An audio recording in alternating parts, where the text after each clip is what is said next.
En Mutual de Seguridad hacemos muchas cosas por ti. ¿Por mí? Claro, si tienes un accidente o enfermedad del trabajo, estás protegido. ¿Y cómo? Con atención médica especializada y rehabilitación sin costo para ti. ¿Y a mí qué me paga el sueldo mientras no puedo trabajar? Nosotros pagamos tu licencia desde el día 1 y antes de 30 días. Pero la idea es que no te pase nada. Por eso hacemos prevención, porque uno nunca sabe. ¡Cuidado! Así que si nos ves en tu trabajo, o si no nos ves, igual estaremos. Mutual de Seguridad. Estamos para protegerte. ICAFAL fue fundada en el año 1981, centrando inicialmente su objetivo en la ejecución de obras civiles sanitarias y del área de edificación. Actualmente la División de Edificación ha logrado un desarrollo que le permite enfrentar proyectos de todo tipo. La División de Infraestructura se ha desarrollado fuertemente, ejecutando a lo largo de los años una gran cantidad de proyectos: pavimentación interurbana, infraestructura vial urbana, puentes, conservación vial, obras civiles, metro.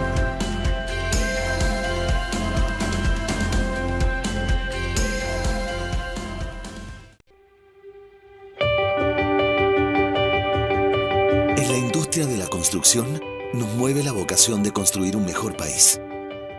Un país consciente y preocupado de sus recursos, sus personas y sus comunidades. Compromiso Pro es la iniciativa de la CCHC que busca impulsar la sostenibilidad en la industria, acelerando una progresiva transformación. Nuestro gremio está trabajando activamente para que los proyectos adopten mejores prácticas. Estamos todos llamados a participar. La sostenibilidad de la industria debe importarnos a todos. Los caminos para aportar y contribuir en este desafío consideran 7 dimensiones. Dimensiones que conectan con el ecosistema del que somos parte.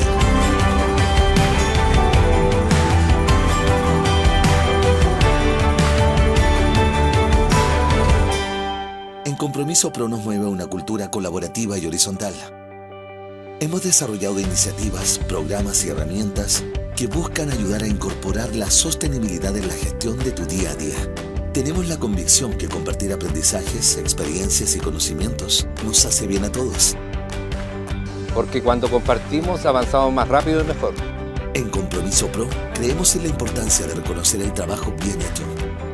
Sello Pro es el reconocimiento a obras y empresas por su desempeño sobre el estándar en las distintas áreas de la sostenibilidad. Nuestro sueño es que sean muchos los que se sumen a esta cruzada por la sostenibilidad. ¡Súbete! ¡Súbete! Súbete a Compromiso Pro. En la caja me recomendaron no tomarlo por ahora. Pregúntatelo varias veces antes de tomarlo. Y si lo necesitas, piénsalo, cotiza y compara. Crédito Social de Caja Los Andes. Construyendo valor social. ¿Realmente necesito un crédito? Pregúntatelo varias veces antes de tomarlo. Y si lo necesitas, piénsalo, cotiza y compara. Crédito Social de Caja Los Andes. Construyendo valor social. Cuando se trata del bienestar de las personas, tenemos grandes desafíos. Y cuando sumamos miradas, avanzamos más rápido. Hoy, más que nunca.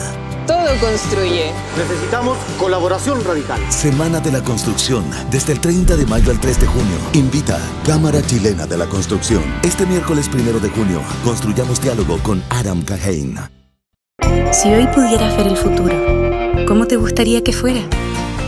Tranquilo, acompañado, sano, haciendo lo que te gusta, seguro. Tú y millones de chilenos hoy podemos ver juntos nuestro futuro. Porque todos queremos construir un Chile con futuro.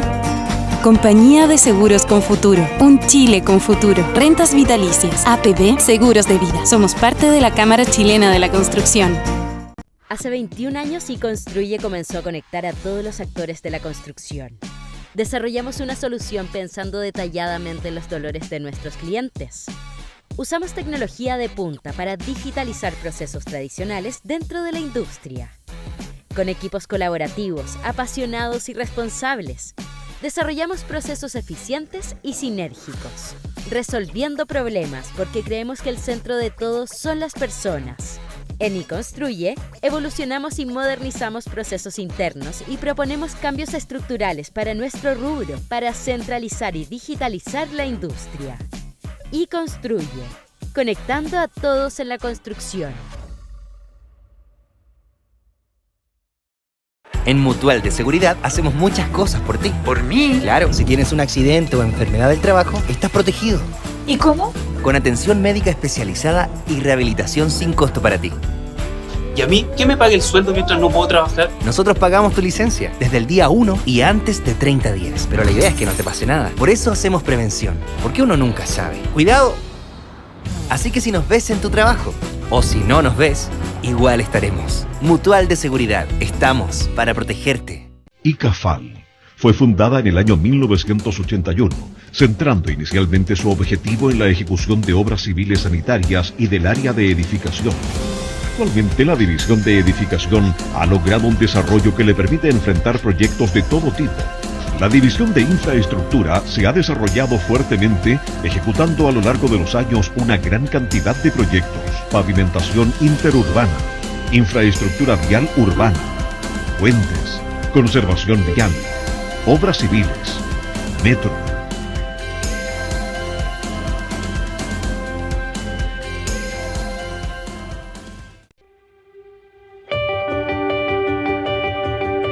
En la industria de la construcción nos mueve la vocación de construir un mejor país. Un país consciente y preocupado de sus recursos, sus personas y sus comunidades. Compromiso Pro es la iniciativa de la CCHC que busca impulsar la sostenibilidad en la industria, acelerando una progresiva transformación. Nuestro gremio está trabajando activamente para que los proyectos adopten mejores prácticas. Estamos todos llamados a participar. La sostenibilidad de la industria debe importarnos a todos. Los caminos para aportar y contribuir en este desafío consideran 7 dimensiones. Dimensiones que conectan con el ecosistema del que somos parte.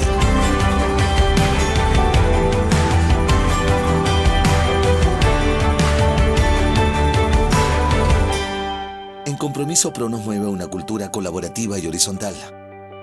Hemos desarrollado iniciativas, programas y herramientas que buscan ayudar a incorporar la sostenibilidad en la gestión de tu día a día. Tenemos la convicción que compartir aprendizajes, experiencias y conocimientos nos hace bien a todos. Porque cuando compartimos avanzamos más rápido y mejor. En Compromiso Pro creemos en la importancia de reconocer el trabajo bien hecho. Sello Pro es el reconocimiento a obras y empresas por su desempeño sobre el estándar en las distintas áreas de la sostenibilidad.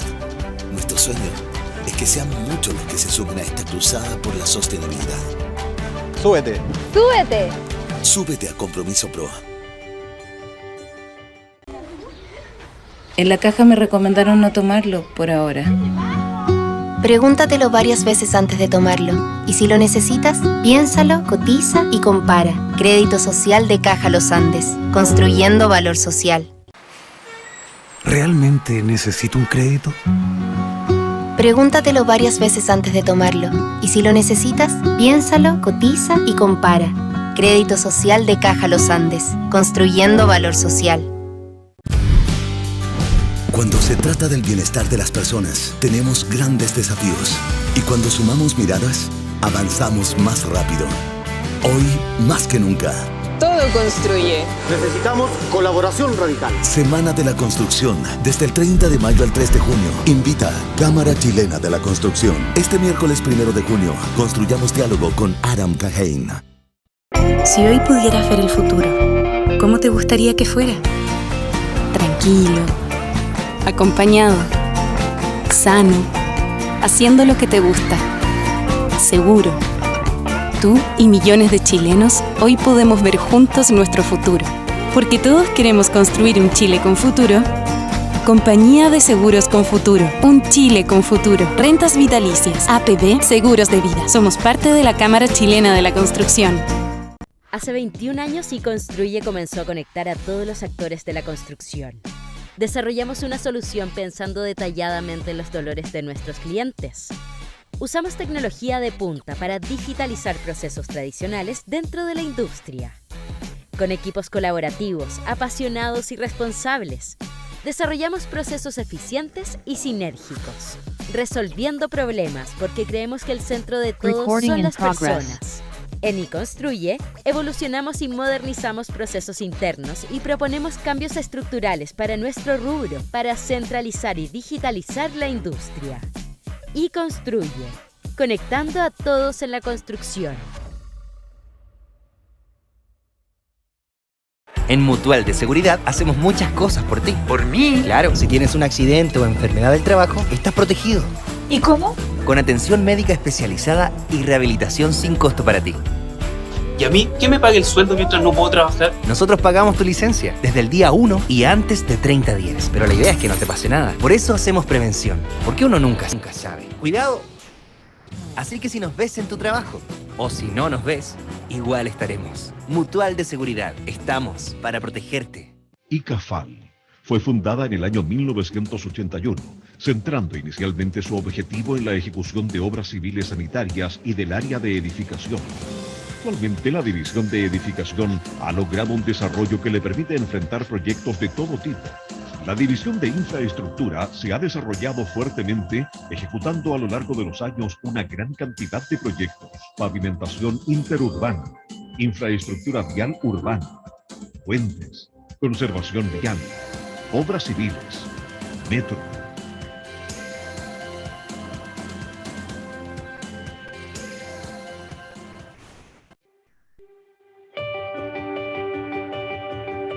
En la industria de la construcción nos mueve la vocación de construir un mejor país. Un país consciente y preocupado de sus recursos, sus personas y sus comunidades. Compromiso Pro es la iniciativa de la CCHC que busca impulsar la sostenibilidad en la industria, acelerando una progresiva transformación. Nuestro gremio está trabajando activamente para que los proyectos adopten mejores prácticas. Estamos todos llamados a participar. La sostenibilidad de la industria debe importarnos a todos.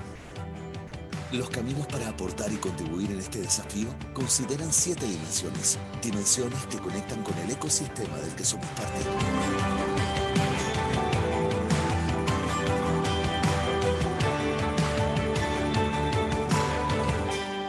En Compromiso Pro nos mueve una cultura colaborativa y horizontal. Hemos desarrollado iniciativas, programas y herramientas que buscan ayudar a incorporar la sostenibilidad en la gestión de tu día a día. Tenemos la convicción que compartir aprendizajes, experiencias y conocimientos nos hace bien a todos. Porque cuando compartimos avanzamos más rápido y mejor. En Compromiso Pro creemos en la importancia de reconocer el trabajo bien hecho. Sello Pro es el reconocimiento a obras y empresas por su desempeño sobre el estándar en las distintas áreas de la sostenibilidad. Nuestro sueño es que sean muchos los que se sumen a esta cruzada por la sostenibilidad. ¡Súbete! ¡Súbete! Súbete a Compromiso Pro. En la caja me recomendaron no tomarlo por ahora. Pregúntatelo varias veces antes de tomarlo. Y si lo necesitas, piénsalo, cotiza y compara. Crédito Social de Caja Los Andes. Construyendo valor social. ¿Realmente necesito un crédito?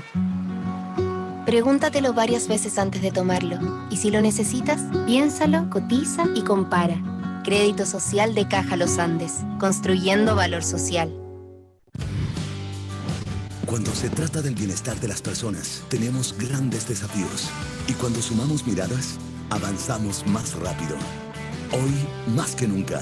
Todo construye. Necesitamos colaboración radical. Semana de la Construcción, desde el 30 de mayo al 3 de junio. Invita Cámara Chilena de la Construcción. Este miércoles 1 de junio, construyamos diálogo con Adam Cahain.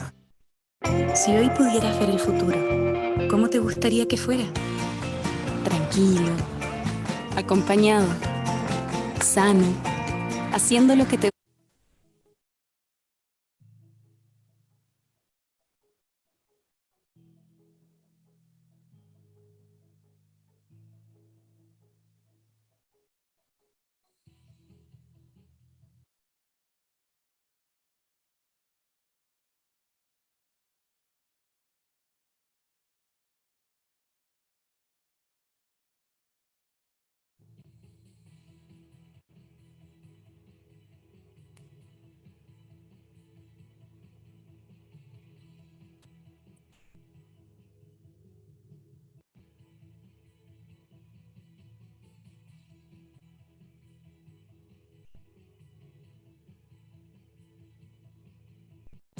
En Construye, evolucionamos y modernizamos procesos internos y proponemos cambios estructurales para nuestro rubro para centralizar y digitalizar la industria. Construye, conectando a todos en la construcción. En Mutual de Seguridad hacemos muchas cosas por ti. ¿Por mí? Claro, si tienes un accidente o enfermedad del trabajo, estás protegido. ¿Y cómo? Con atención médica especializada y rehabilitación sin costo para ti. ¿Y a mí qué me paga el sueldo mientras no puedo trabajar? Nosotros pagamos tu licencia desde el día 1 y antes de 30 días. Pero la idea es que no te pase nada. Por eso hacemos prevención. Porque uno nunca sabe. ¡Cuidado! Así que si nos ves en tu trabajo, o si no nos ves, igual estaremos. Mutual de Seguridad. Estamos para protegerte. ICAFAL fue fundada en el año 1981, centrando inicialmente su objetivo en la ejecución de obras civiles sanitarias y del área de edificación. Actualmente la División de Edificación ha logrado un desarrollo que le permite enfrentar proyectos de todo tipo. La División de Infraestructura se ha desarrollado fuertemente, ejecutando a lo largo de los años una gran cantidad de proyectos: pavimentación interurbana, infraestructura vial urbana, puentes, conservación vial, obras civiles, metro.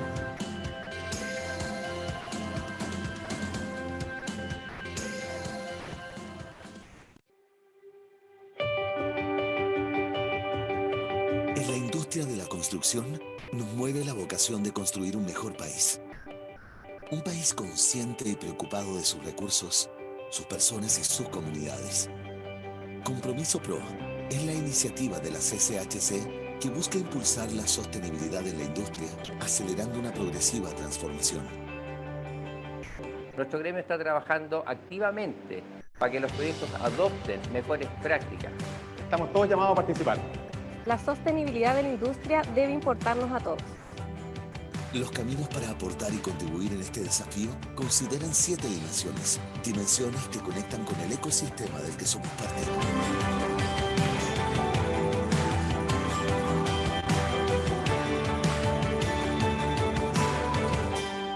En Compromiso Pro nos mueve una cultura colaborativa y horizontal.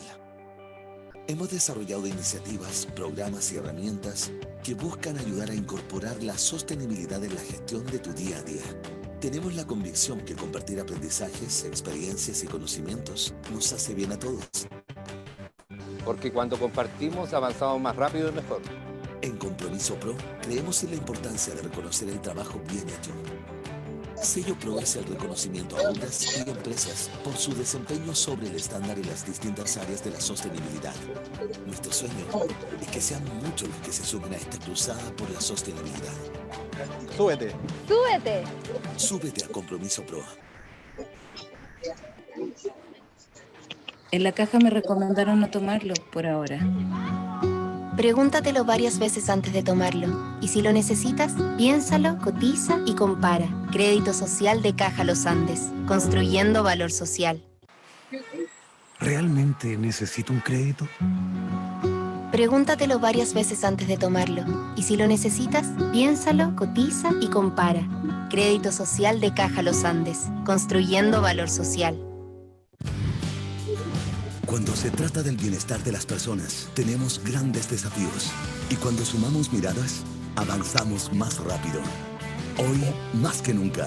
Todo construye. Necesitamos colaboración radical. Semana de la Construcción, desde el 30 de mayo al 3 de junio. Invita Cámara Chilena de la Construcción. Este miércoles 1 de junio, construyamos diálogo con Adam Cahain. Si hoy pudieras ver el futuro, ¿cómo te gustaría que fuera? Tranquilo, acompañado, sano, haciendo lo que te gusta, seguro. Tú y millones de chilenos hoy podemos ver juntos nuestro futuro. Porque todos queremos construir un Chile con futuro. Compañía de Seguros con Futuro. Un Chile con futuro. Rentas vitalicias. APB Seguros de Vida. Somos parte de la Cámara Chilena de la Construcción. Hace 21 años teníamos una solución de nuestros clientes. Tecnología de punta dentro de la industria. Sería, es que bueno, el de allá decía inglés o español. Desarrollamos procesos sinérgicos resolviendo problemas porque creemos que el centro de todo son las personas. En IConstruye, evolucionamos y modernizamos procesos internos y proponemos cambios estructurales para nuestro rubro, para centralizar y digitalizar la industria.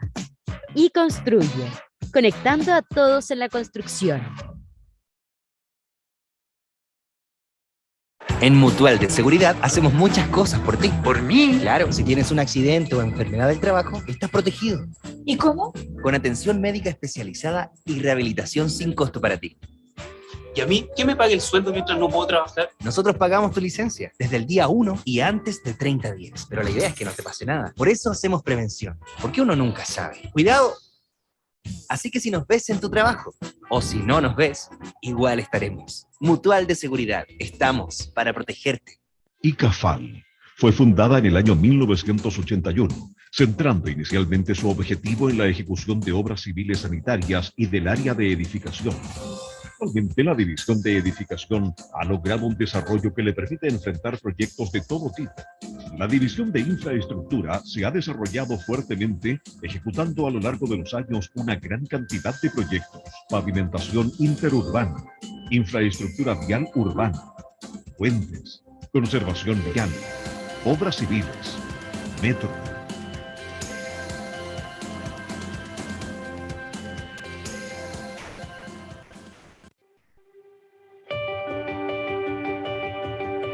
En la industria de la construcción nos mueve la vocación de construir un mejor país. Un país consciente y preocupado de sus recursos, sus personas y sus comunidades. Compromiso Pro es la iniciativa de la CCHC que busca impulsar la sostenibilidad en la industria, acelerando una progresiva transformación. Nuestro gremio está trabajando activamente para que los proyectos adopten mejores prácticas. Estamos todos llamados a participar. La sostenibilidad de la industria debe importarnos a todos. Los caminos para aportar y contribuir en este desafío consideran 7 dimensiones. Dimensiones que conectan con el ecosistema del que somos parte.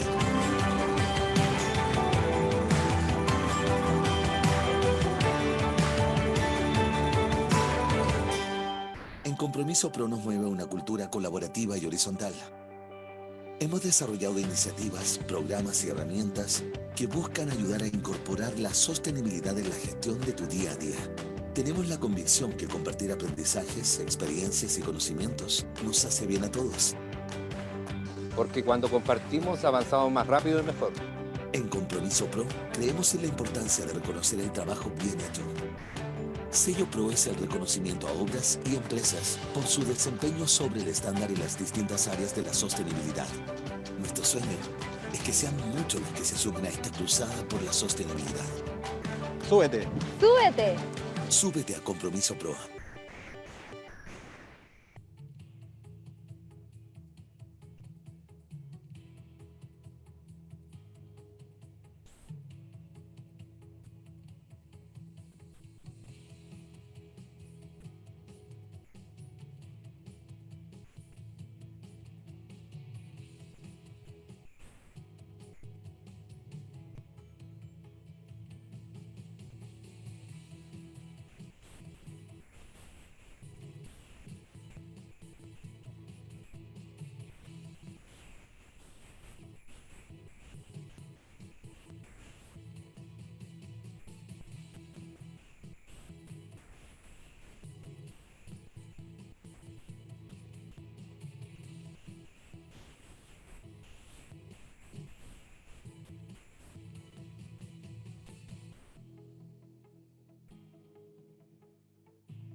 ¿Cómo están ustedes? Muy, pero muy buenos días. Un gusto saludarlos. Gracias a todos por estar con nosotros. Gracias también a quienes están junto a nosotros a través de la transmisión. Nos volvemos a encontrar en este segundo día de esta Semana de la Construcción en su versión ya número 19. Este es un espacio donde hay espacio para todos, absolutamente para todos, porque lo que nos une hoy día a las personas sabemos que lleva hacia la construcción. Efectivamente, todo construye. Espero que hayan amanecido muy bien, espero que todos tengamos un gran martes y podamos sacar además contenidos importantes de esta jornada.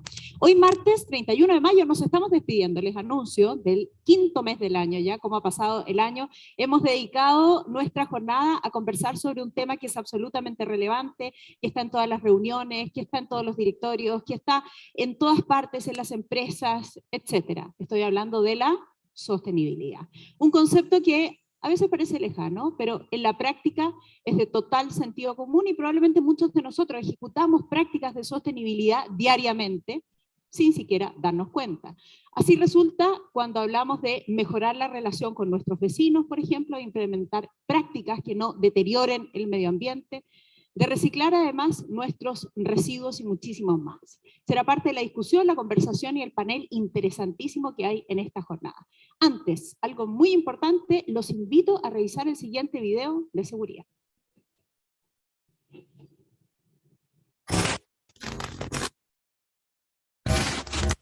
Hola, les habla el profesor.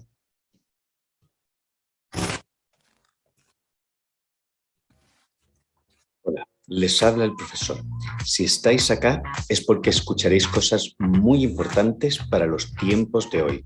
Junto a Bruce y Mutual de Seguridad nos ocuparemos de que lo hagas de manera segura, ¿vale? Y para eso usted tiene un plan, ¿cierto, profesor? Sí, claro.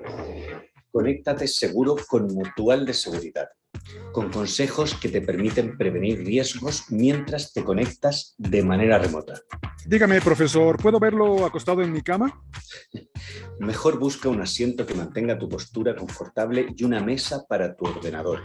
Mantente derecho con la posición de tu cuello. Así evitamos dolores lumbares o articulares. ¿Y si me conecto sentado en mi sofá, cómodo y seguro? Insisto, te recomiendo una silla con apoyos que mantengan tus codos, espalda y cadera totalmente rectas. Profesor, si quisiera unirme a este evento, pero estoy en una misión con una bomba a punto de explotar, ¿puedo?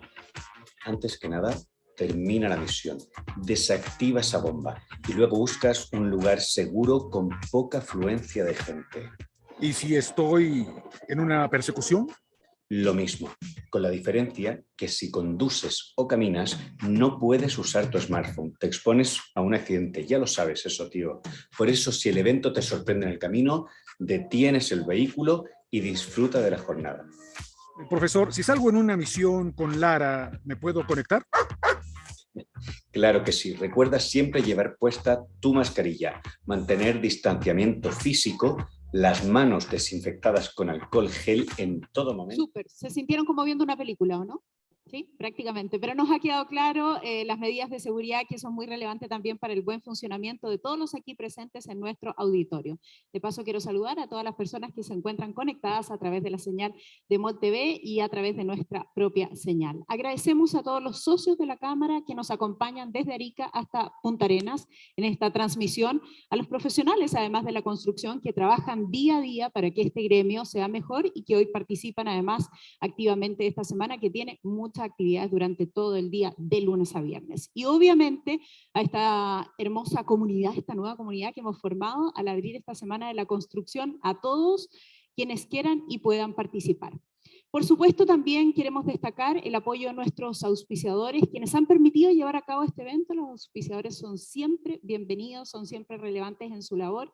Y hoy día los voy a leer un poquito más lento, para que puedan pasar ahí el loop y se puedan ver cada uno de ellos y lucir. Este año colaboran con nosotros de forma muy especial, ya lo mencionábamos, Mutual de Seguridad. Agradecemos la presencia de Mutual que nos ayuda con todo su conocimiento. Agradecemos también la presencia de Banco Internacional. Agradecemos a Confuturo el estar con nosotros. Sumamos a los agradecimientos a Sodimac y también a ICAFAL. Sodimac, iba a aparecer ahora, y Cafal, que también es parte de nuestro equipo en esta oportunidad. Agradecemos la presencia de ICI, le damos las gracias también y la bienvenida a DLP, que está con nosotros. Agradecemos el apoyo y el aporte de Construye. Sumamos también a Caja Los Andes y sumamos a Mi Idea. También han cooperado INGEBEC, Construye Tranquilo y Edifica. A todos ellos les quiero agradecer que hayan estado con nosotros en esta ocasión. Un fuerte aplauso, por favor, para su presencia y su cooperación. Gracias. También saludamos a los medios que nos colaboran, el diario El Mercurio, y les recordamos además que esta transmisión se ejecuta a través de EMOL TV.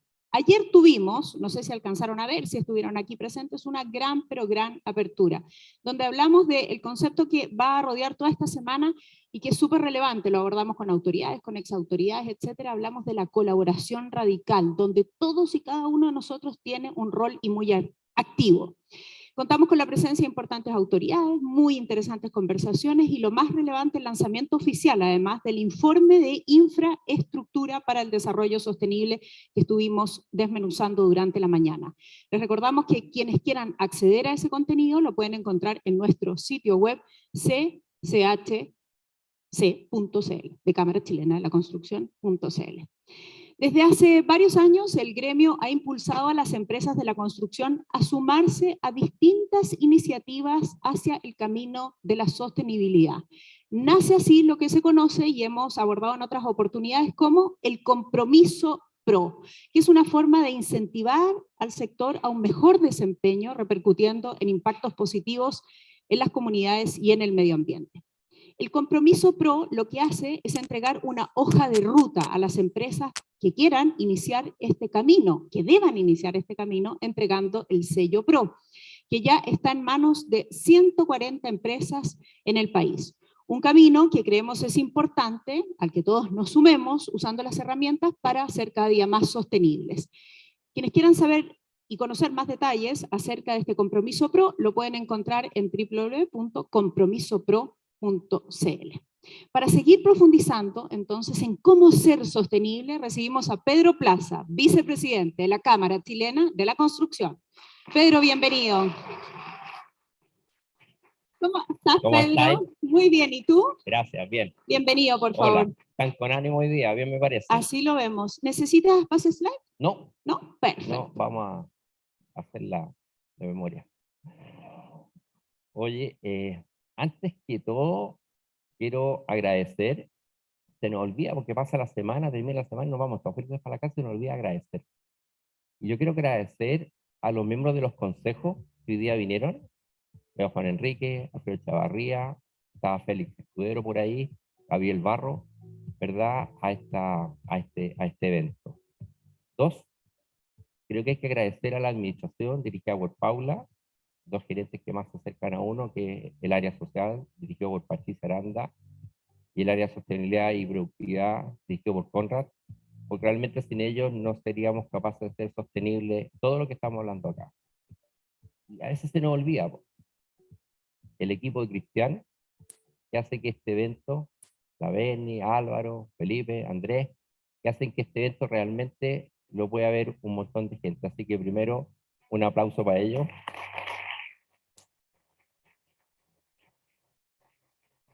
Porque es como esto funciona.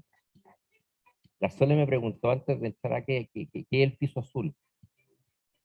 Y ellos se preguntarán por qué estoy sentado en este piso azul. Y la respuesta es re fácil, mi querida Sole. Es porque es el símbolo que usamos en la Cámara para promover el diálogo. Lo utilizamos la primera vez a fines del 2019 para conversar con nuestra gente después de los eventos de octubre. También lo usamos con las empresas para hablar con los trabajadores sobre la pandemia y el compromiso sanitario. Antonio, siendo ya presidente de la Cámara, lo usó el año pasado a conversar con los empresarios de ICARE. Y las cosas buenas se deben copiar. Entonces hoy día lo utilizaré para abrir este día que hablaremos de sostenibilidad empresarial en nuestra industria. Y tratar de transmitirle o convencerlo de que cuando hablamos de sostenibilidad no es un peso, una mochila que nos cae, es como creo que lo dijo la Sole también, es solo comprometernos a hacer mejor las cosas, cosas que hemos hecho durante mucho tiempo. En el Consejo Nacional realizado el 2018 en Calama, nuestro gremio definió 7 pilares. Y quiero concentrarme en 4 de ellos. Y como todos ustedes son creativos, este piso tiene 4 patitas. Vamos a asumir que cada una de estas patas es un pilar. Nuestros trabajadores y trabajadoras, la comunidad, el medio ambiente y la productividad. Son pilares que sustentan una base, y es la base económica de nuestra empresa a largo plazo. ¿Está bien o no? En la medida que se fortalezcan estos pilares, mayor sustento tendrá la base económica para poder progresar. Y la Cámara Chilena de Construcción pone y sugiere conductas a cada uno de nuestros socios para ponerla en práctica. Hablemos del primer pilar que les mencioné, trabajadoras y trabajadores. Son el pilar fundamental de nuestra industria. Son parte de la inspiración fundacional de este gremio hace 70 años. Y durante este tiempo hemos desarrollado planes de salud, bienestar y formación. Yo voy a referirme solo a algunos ejemplos. En salud, diseñamos un programa extraordinario hace un buen tiempo que se llama Construye Tranquilo. Más de 415 empresas, 420 empresas lo tomaron. Luego, el año pasado, haciendo un avance, le agregamos atención ambulatoria y construimos el Construye Tranquilo Integral. Pasamos de un costo de 2.500 pesos a 5.000 pesos. Y solo 100 empresas se han inscrito. Un trabajador en un bingo que hicimos en Rancagua me decía que una cajetilla de cigarro cuesta 3.800 pesos. Entonces, si pensamos, ¿podría ser este programa cofinanciado con los trabajadores? Y si fuera así, nos podríamos preguntar, ¿por qué no hay 1.000 empresas inscritas y no solo 100?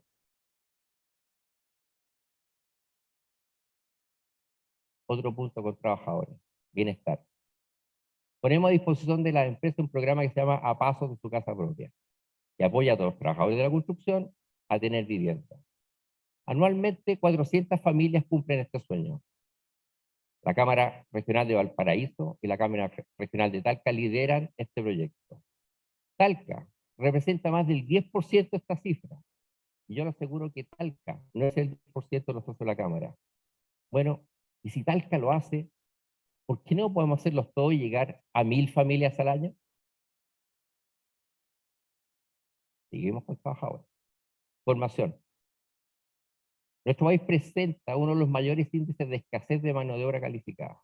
Y por otra parte, tenemos más de 20.000 niños de Arica a Punta Arenas que estudian carreras relacionadas con la construcción en liceos técnicos profesionales. El año pasado, bajo el alero del Consejo de Formación, creamos un programa que se llama Construyo mi futuro, apoyando a estos liceos técnicos de nivel medio para formar a los niños que la industria necesariamente va a requerir. Entonces, es necesario que nos encontremos todos con los futuros trabajadores y trabajadoras del sector. Es decir, con todos aquellos liceos que ofrecen especialidades ligadas a la construcción. Al conocerlo, podemos atraer talento y hacer la construcción un sector mucho más atractivo para trabajar. Este programa lo hemos impulsado fuertemente desde el año pasado. Hoy día está implementado en 12 de las 19 cámaras regionales. Nos faltan 7, incluyendo Santiago. Entonces, ¿por qué podemos soñar? Hemos incorporado en 7 cámaras en que esto sea a nivel nacional. Es destacable el compromiso que han puesto los socios de Valparaíso, La Serena, Talca y Puerto Montt por este proyecto. Cambiémonos de pilar. La comunidad con cual interactuamos. Nuestros proyectos deben convivir armoniosamente con las personas que interactúan, o de lo contrario, cada vez va a ser más difícil ejecutar proyectos. Las empresas tienen que incorporar prácticas de modo que la comunidad sienta que cada nueva obra crea valor para ellas y para la sociedad. Con este objetivo, en marzo pasado, lanzamos el Manual de Relacionamiento Comunitario, el primero en la industria, y hoy día hay más de 20 empresas que lo han adoptado. La semana pasada, un socio me decía que gracias al uso del manual había evitado la judicialización de un proyecto. ¿Cómo no esperar entonces que el resto de los socios utilicen este manual para poder realmente relacionarse mejor con la comunidad? Tercer pilar, el medio ambiente. Toda actividad humana impacta en el medio ambiente. Muchos de ustedes hoy día vinieron en auto y cuando venían de su casa para acá, estaban impactando en el medio ambiente. En la construcción, un edificio de 17 pisos deja 2 pisos de residuos, el doble que el estándar internacional. De ahí que como Cámara hemos trabajado para que las empresas socias mejoren la gestión de residuos, reduciendo al mínimo los desechos. Es por eso que este mes, ¿sí? Estamos en mayo todavía, lanzamos en Punta Arenas la Mesa Internacional de Gestión de Residuos para la Construcción, conformada por las cámaras de Antofagasta, Valparaíso, Puerto Montt y Punta Arenas. Un reconocimiento a Valparaíso que lideró este proyecto. And also Valparaíso led this project for the most part. And if we have done this, if we have 4 chambers working on this, why cannot we believe this project is going to be extended for the rest of the regions? The fourth pillar, maybe that is the most important challenge for me, which is productivity. So in our country, the construction sector has a more or less 67% less productivity than any other equivalents in the OECD. In the last 20 years, this hasn't changed. Okay, so, but they have increased more or less than 20%, and we haven't. So, our sector, National Productivity Committee, generated the first sectorial study in this regard, where 14 main areas of productivity were identified, including concrete recommendations from the national level and sector level and business level. The Productivity Council picked up on this study and is focused on building a route for moving forward with the most impactful areas on this part: schooling, industrialization, early integration, and non-discrimination. This in order to make it so we can do what? Reduce our losses of material losses, for example, optimizing management, but also implies reducing risks of accidents on site, creating better training opportunities, and moving forward on the industrialization and prefab out of site. And this also facilitates women entering this sector. And in this regard, this month actually, we had a recent event held in Temuco where important companies showed us that what I'm saying is something we can reach, and this has been implemented by so many partners. And finally, as was mentioned by our commitment, which is the way in which Chilean Chamber puts some behaviors and tools, and also this compromise of proper commitment appoints together companies in all pillars that we defined are part of sustainability. And the 7 pillars are workers, productivity, community, environment, value chain, and governance. Everything I've told you today are actions, are concrete events. Something many of our partners are already doing. So why cannot we move this tool, take a step forward? And I encourage all of you to take this step when we are committed with sustainability. We only make these commitments so we can do things better. And with that, we'll have more profitable companies and also a more productive industry will contribute to making a better country. Let us have a great day. Thank you so much. Yes, and thank you so much. You have your own fans here, your cheerleader club. Okay, it's great. Pedro Plaza, the Vice President of Chilean Chamber of Construction. And thank you so much for what you're doing. And this is clear as well. So out of the 7 pillars, the 4 fundamental pillars you wanted to mention, and it's really clear for me that this is important as well. And it's much better for this. So each of us is putting our work at the service of others, but to talk to other people. And once again, so we can put this radical collaboration into practice. As I mentioned by our Vice President, every day of the Construction Week, we are going to be addressing a fundamental topic. We have already commented on the importance of construction, sustainable construction focused on our people. So that's why we are really hoping the presentation of our next guest from Sweden, Helen Davidson, or Davidson, we're told it's Davidson, and the sustainability and intermanager of IKEA. Helen has led, I want to tell you, this integration of sustainability between IKEA's client and the IKEA concept. I presume all of you are aware of what IKEA is, and you have seen a store, maybe you have even been at an IKEA store, which is going to be arriving to Chile soon. The franchise expansion has been overseen by her, and the successful deployment into all markets where IKEA is present. Helen, in the last 3 years, she has been developing the strategy for people and a positive planet for IKEA, and this deployment in each meeting point with their customers. And you may imagine this tremendous challenge faced by a company like IKEA in their sustainability journey. Their main areas of work include, among others, to bring this strategy, sustainability strategy, by 2030. They set a very ambitious goal regarding the variety of products and services and continue to develop a circular economy model. She's really passionate by having all IKEA's collaborators work in a sustainable manner every day, integrating sustainability in all processes and challenges made by the organization. This is achieved through a very influential leadership, a really positive mindset, and facilitating collaboration concepts which are really present this week. Without further ado, now, Ellen, welcome. The floor is all yours. And thank you for being here. Okay, she's already following us, and she's going to come up on the screen anytime soon. I want a round of applause for Helen. Hi, thank you so much for the kind introduction here, and thank you for welcoming me to your super interesting day together on a very important topic.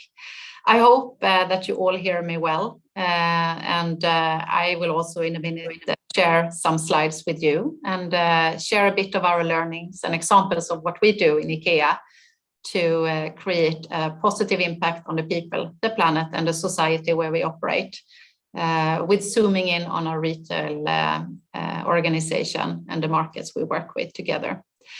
So, but shortly before I put that online here, my name is Helen Davidson, and I work in Delft in Netherlands at the IKEA franchise store. And IKEA is a franchise system, and we have 12 franchisees working with us spread throughout the IKEA world. And we are now expanding and very excited to do so in South America together with our partner.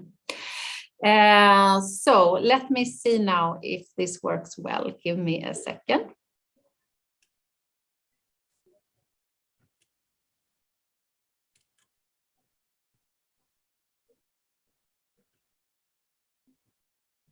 So I trust that you can see a People and Planet Positive title that I share with you.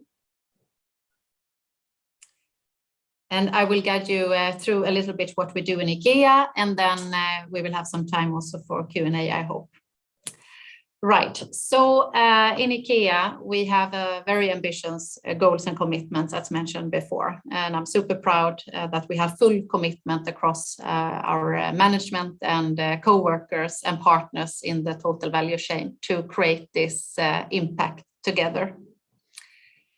The IKEA business in fiscal year 21 looked like this. We are around 225,000 co-workers spread out throughout the continents.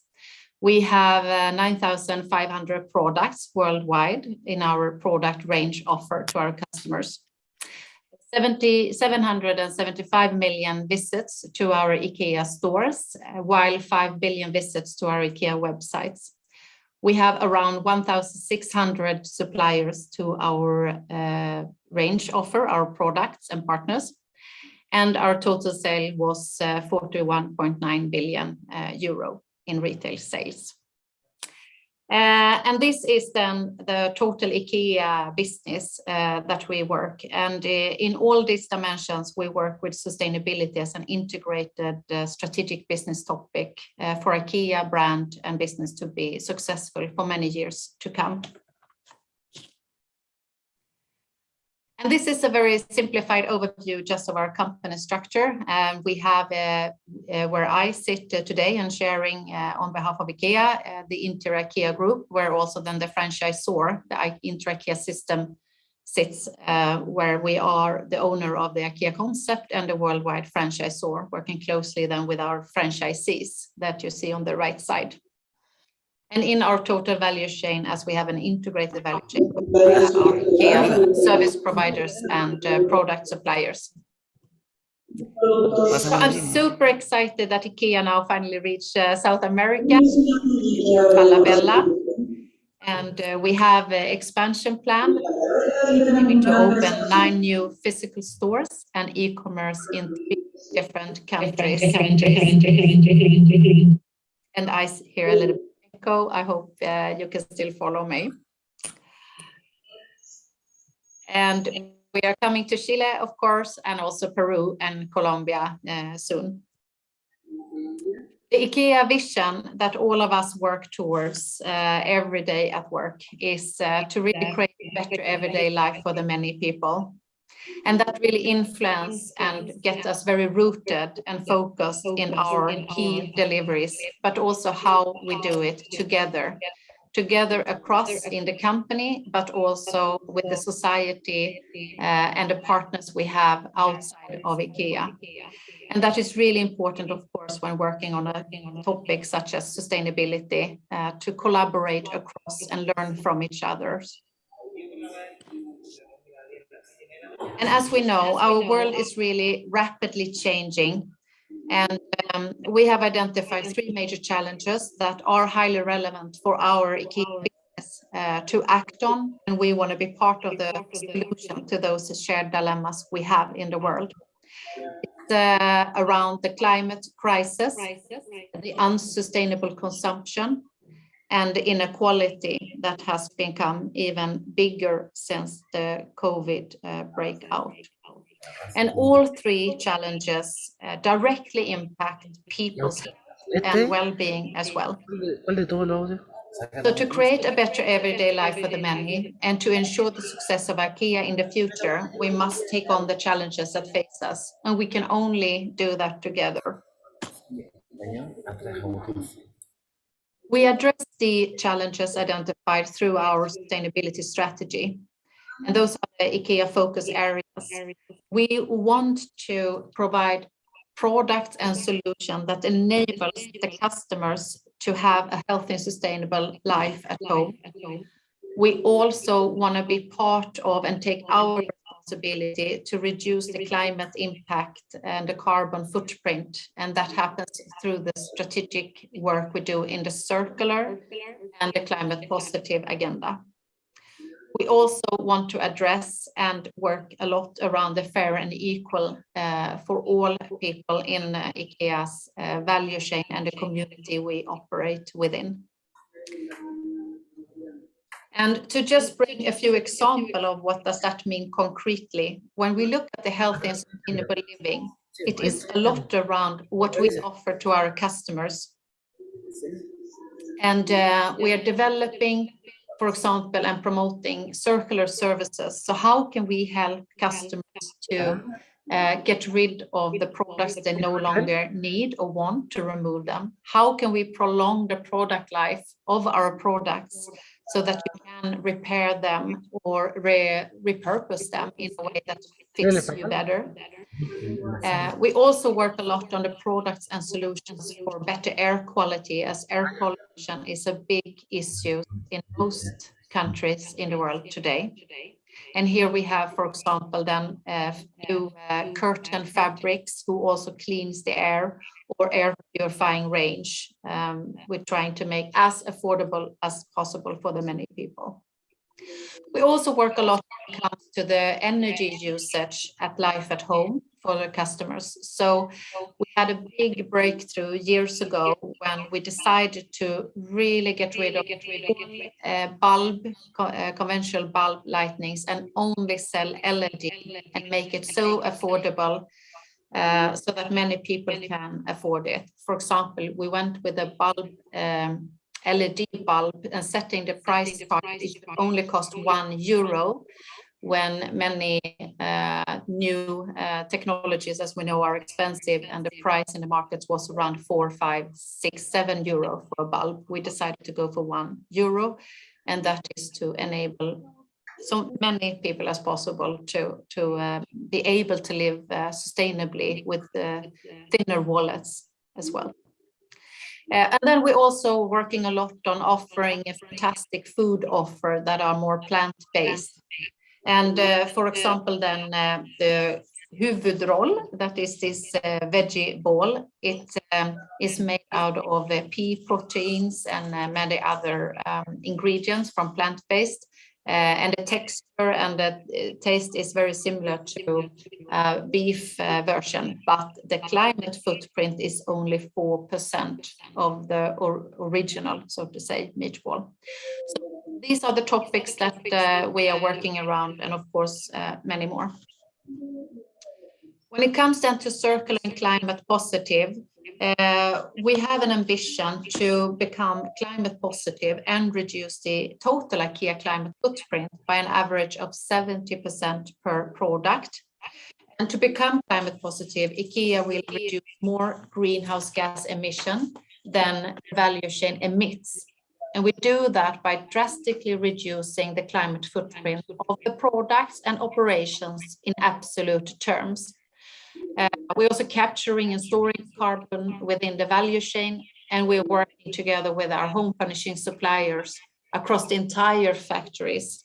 And with that, I mean, we are not only working with renewable energy and electricity and so on in the part of the factory supplying to us as a brand, but also in the total factory supplying to other customers, so that we really support and help our suppliers to create that impact throughout. And then in IKEA, we also want to enable customers then to save and regenerate renewable energy at home. And we strive to have 100% renewable energy in IKEA operation and at direct suppliers. And by 2030, we are also working a lot, of course, when it comes to the product design and making sure we are delivering towards our design principle for circularity in our product development, and also on the material roadmap to work towards having IKEA products and packaging material be based on renewable and recycled materials. And for that, we have then specific material roadmaps per material applicable.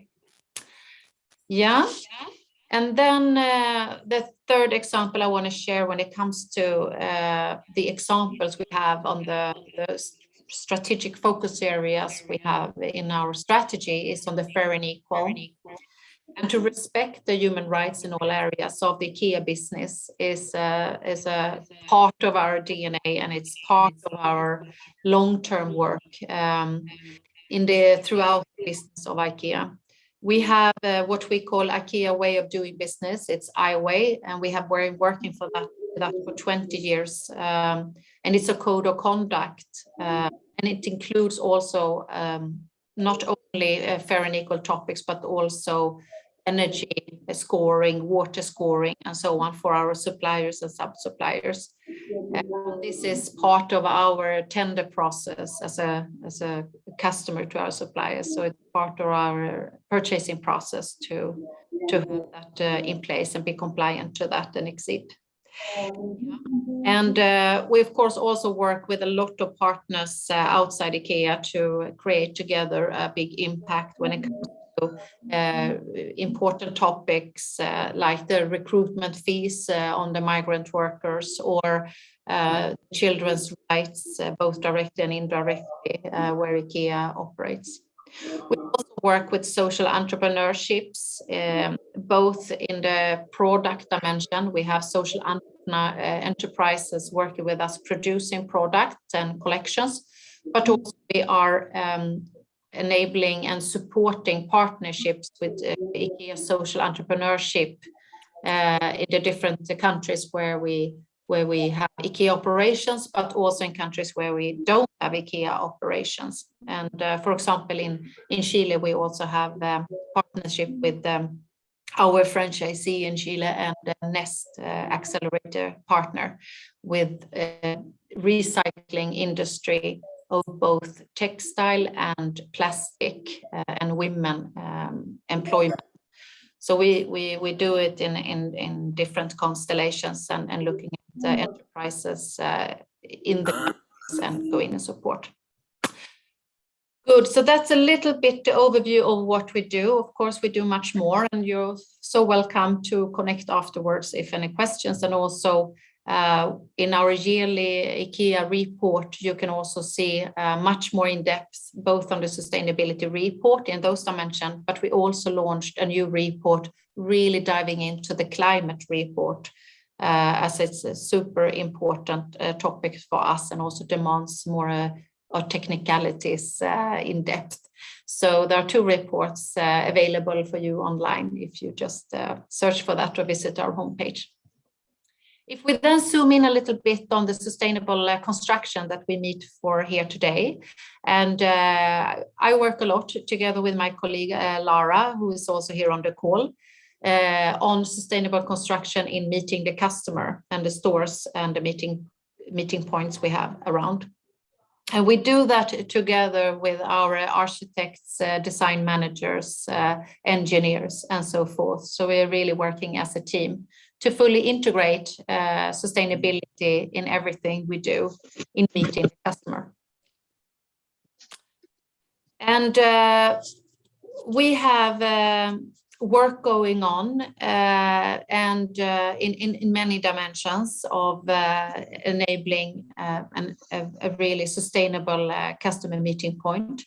It's a lot around how we do right from the beginning. So really have sustainable by design to ensure we have an early intervention of sustainable design. We know we create a proportional higher impact on the building than if we would have it as an add-on later on in the process. So the earlier we are in being part of shaping both the concept and the design, we know that the bigger impact we create. So we're working a lot with integrating into the design processes we have. We also work with the life cycle perspective, meaning we work with the life cycle assessment so that we capture the environmental impacts associated with all the stages of the building's life, from raw material extraction through material processes, manufacturing, distribution and use. And we are rolling this out now to our new customer meeting points to our franchisees and markets that we have developed together with our biggest franchisee. We also work on the sustainable building operations. So once we are up and running and we set the requirements for sustainable building and operations, we look at, for example, the safety, the energy performance, renewable energy, greenhouse gas emission, waste elimination, waste and water positivity. We communicate and develop those requirements through our code of conduct that we work with our retailers in our agreement package. So it's also integrated into that process and also monitored and follow up of the compliance of our agreement with our franchises and markets. And then we also work a lot with the refurbishment. So we really want to retrofit the existing stores and the investments we have already done in the existing buildings. So to make it a very sustainable retrofit. And we develop the customer meeting formats also to bring refurbishment closer to our customers in the existing buildings. And we do that together again through our franchisees and markets in the urban centers, in the shopping malls. It can be former industrial or public areas. And we are setting then the standards for how we best evaluate the potential and implement the sustainability for the existing buildings as well. We also have an important work when it comes to the land use and biodiversity. And we're experimenting a lot now with different building design solutions that can have a positive impact on the greening of open areas, on biodiversity of local flora and fauna, the food system itself, local engagement, the community engagement, the ensure space to meet, the community to meet up, and knowledge sharing about sustainable lifestyles. That is both in the building site physical, but also in the local community, and how we interact with the customer naturally also on the web and different medias online. And we are also exploring when working with the green area benchmarking for customer meeting point design. The last areas is the sustainable transport and mobility, and how we encourage and stimulate the health and well-being as well. So the sustainability of transport and from our customer meeting points, we want to do that through a better access of the urban areas and connections to the public transportation to make it more sustainable for customers and co-workers to get to our customer meeting points. We are working with electrifying vehicle sharing and physical and shopping experience. So we believe that retail design and shopping experience that includes and goes beyond the store visits as well. So thinking of a circular setup too. And then finally, of course, we're also working more on the health and well-being. So developing on working with the natural daylight, designing with healthy and natural materials, better indoor and outdoor air quality, and just giving the space for activity and recreation for both our customers, but also, of course, for our co-workers. I will share a little bit speedy some examples. They are all available online if you like to dig in a little bit more, but just to share a bit on what we've been doing. So in Germany, for example, we are working with experimenting on a holistic approach to sustainable construction, and we take a lot of learnings, of course, on what has been successful in integrating the sustainability in the customer meeting point design. We have a human scale design, daylight and views, green social areas with rooftop terrace and playgrounds, and we have a high performance building envelope, renewable, for example. We have in UK in Greenwich a very unique flagship IKEA store, and it is an innovation home for home retail. It's rated BREEAM Outstanding. We have rainwater harvesting, geothermal system, renewable materials. We also have community areas, but we are also working a lot on the lab for circularity skills to build our understanding on what's IKEA's take to enable a circular economy. And we do that a lot with the community engagement and social entrepreneurs, and inviting to our physical space to help our customers and support our customers to prolong product lives and how to work with less materials in the future and so on.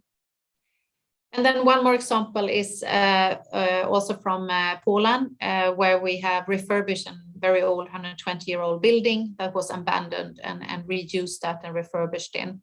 And we also work then with interactive room settings and recycle materials.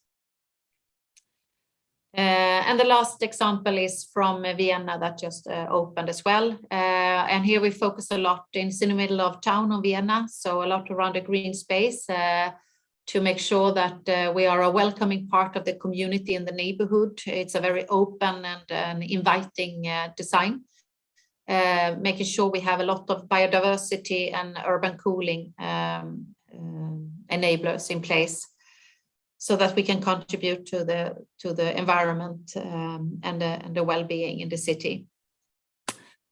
Good. I speed a little bit of the examples so that we are staying due on time. But of course, we as IKEA, we have a big responsibility and a big opportunity as a big company to create change and be part of a solution. So we really want to be that positive force in the neighborhood where we are. And we know there is a lot of things to be done. We have some ideas and some solutions, but many are out there, and we need to connect the dots together to make it happen. And we can only do it if we do it together. That being said, I'm stop sharing, and thank you for listening.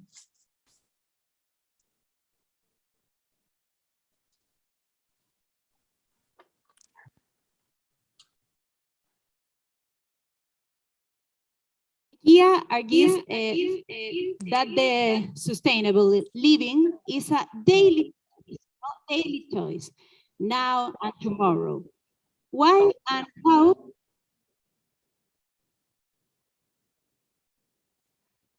I'm so sorry, I cannot hear any sound.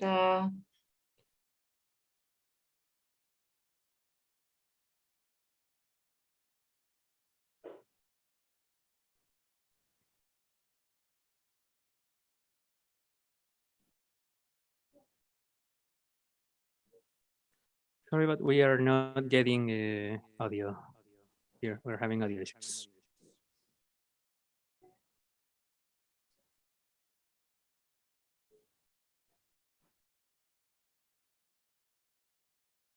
Do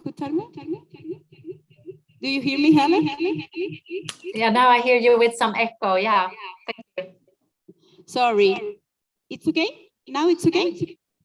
Yes? With echo, so only two questions for you. Yeah. Okay. IKEA argues that the sustainable living is a daily choice, no? Choice. Why and how?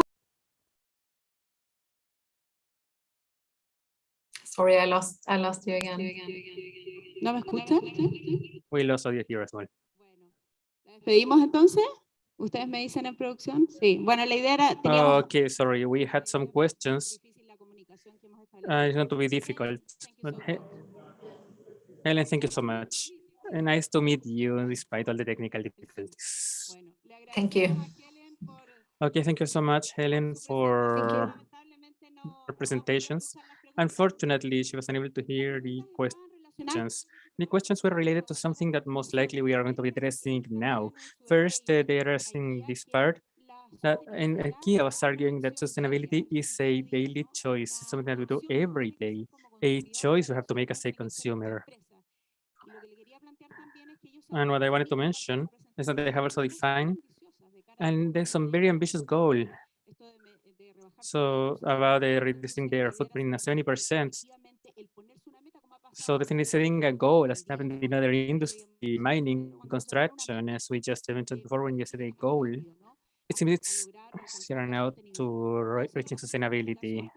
It's not better communication, but thank you so much, Helen, for being here with us.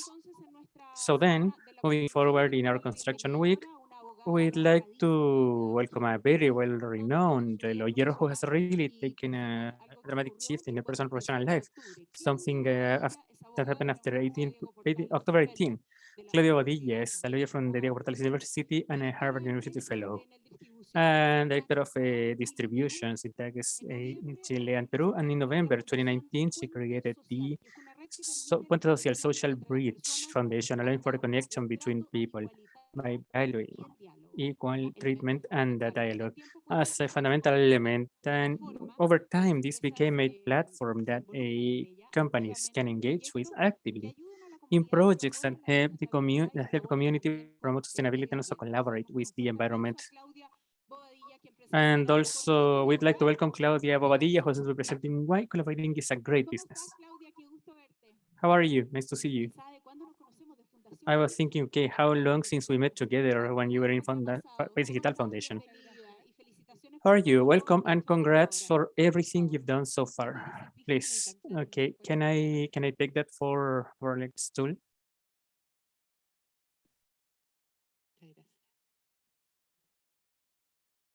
Thank you so much. Okay, so really, okay, and good morning. Thank you so much, Pedro, Paula, for this invitation, and all of you for interest, for being here, sharing a conversation and a path which is what I want to encourage you to do today. And the title of the presentation in the context of what is leading us to hold this Construction Week, which is radical collaboration, is to emphasize this. So collaborating is not a great business.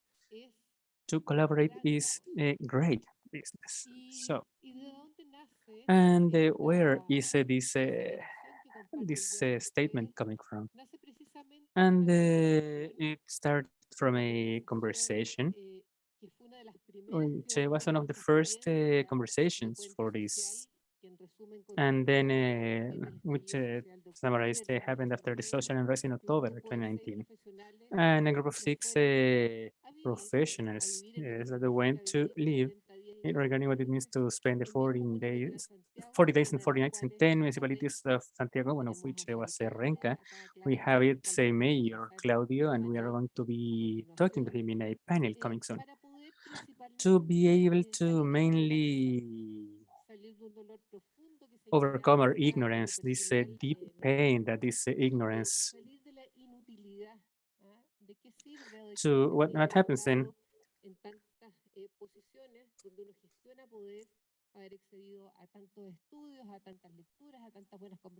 So many conversations, and a critical point in time where a new social context is coming out. And didn't have the elements to be able to understand what was happening, and if they didn't understand any possibility to be able to support or help anyone. And it was in one of these first conversations in Independencia, where a great community leader, urban architect Henry, always sat down. And it was difficult for us to hold that meeting. We were so far away. There wasn't enough willingness to meet. And I wonder, okay, what are you coming to? And I'm like, okay, we're here to understand what's happening. And we're also here to see if there is any chance in this new social context, which is now here, to try and work out if as companies, if we can reconnect with this new social background and with you in our communities.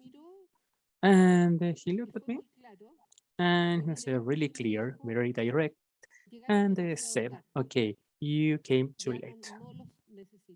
We don't need you anymore. And I have to confess this answer first felt painful, felt really painful, which is still here in my gut. And I was also really surprised because I never expected. I am 55 years old, and I never got an answer like that, and of such clarity.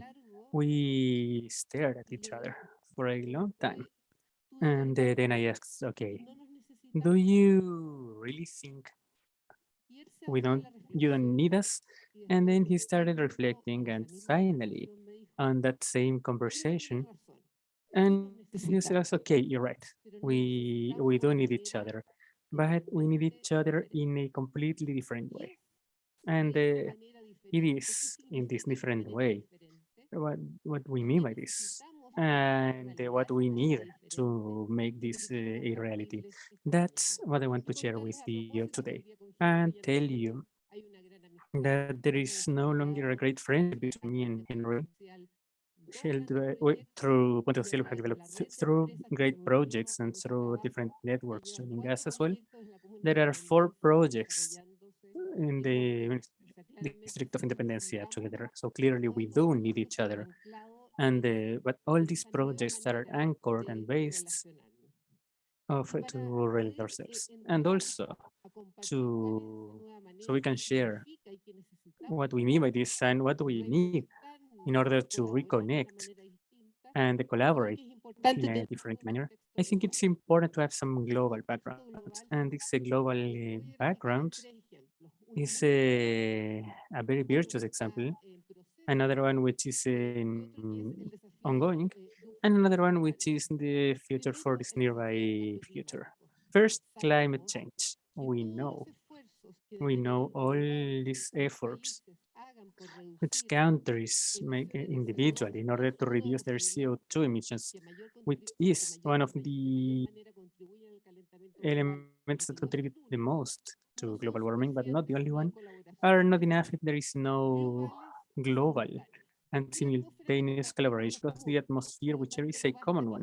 So it's not enough for our country to significantly reduce its CO2 emissions if at the same time the rest of the countries around the world don't do it either, in particular some economies, because we all have to act and collaborate at a large scale and globally. Second, a coming crisis, which is a tremendous crisis, which is that of climate refugees and the large migrations we are going to be facing as a planet. These migrations, particularly migrations as a consequence of climate change, which are already taking place, are not something that we are going to be able to address in a sustainable fashion if we don't have agreements and standards at the global level to be able to address these massive migrations, the most massive migrations we are going to have in the history of mankind. Once again, collaboration at the global scale. And the third, a very virtuous one, which allows us to be here, which has prevented something as painful as the death of millions of people, is precisely collaboration at the global scale.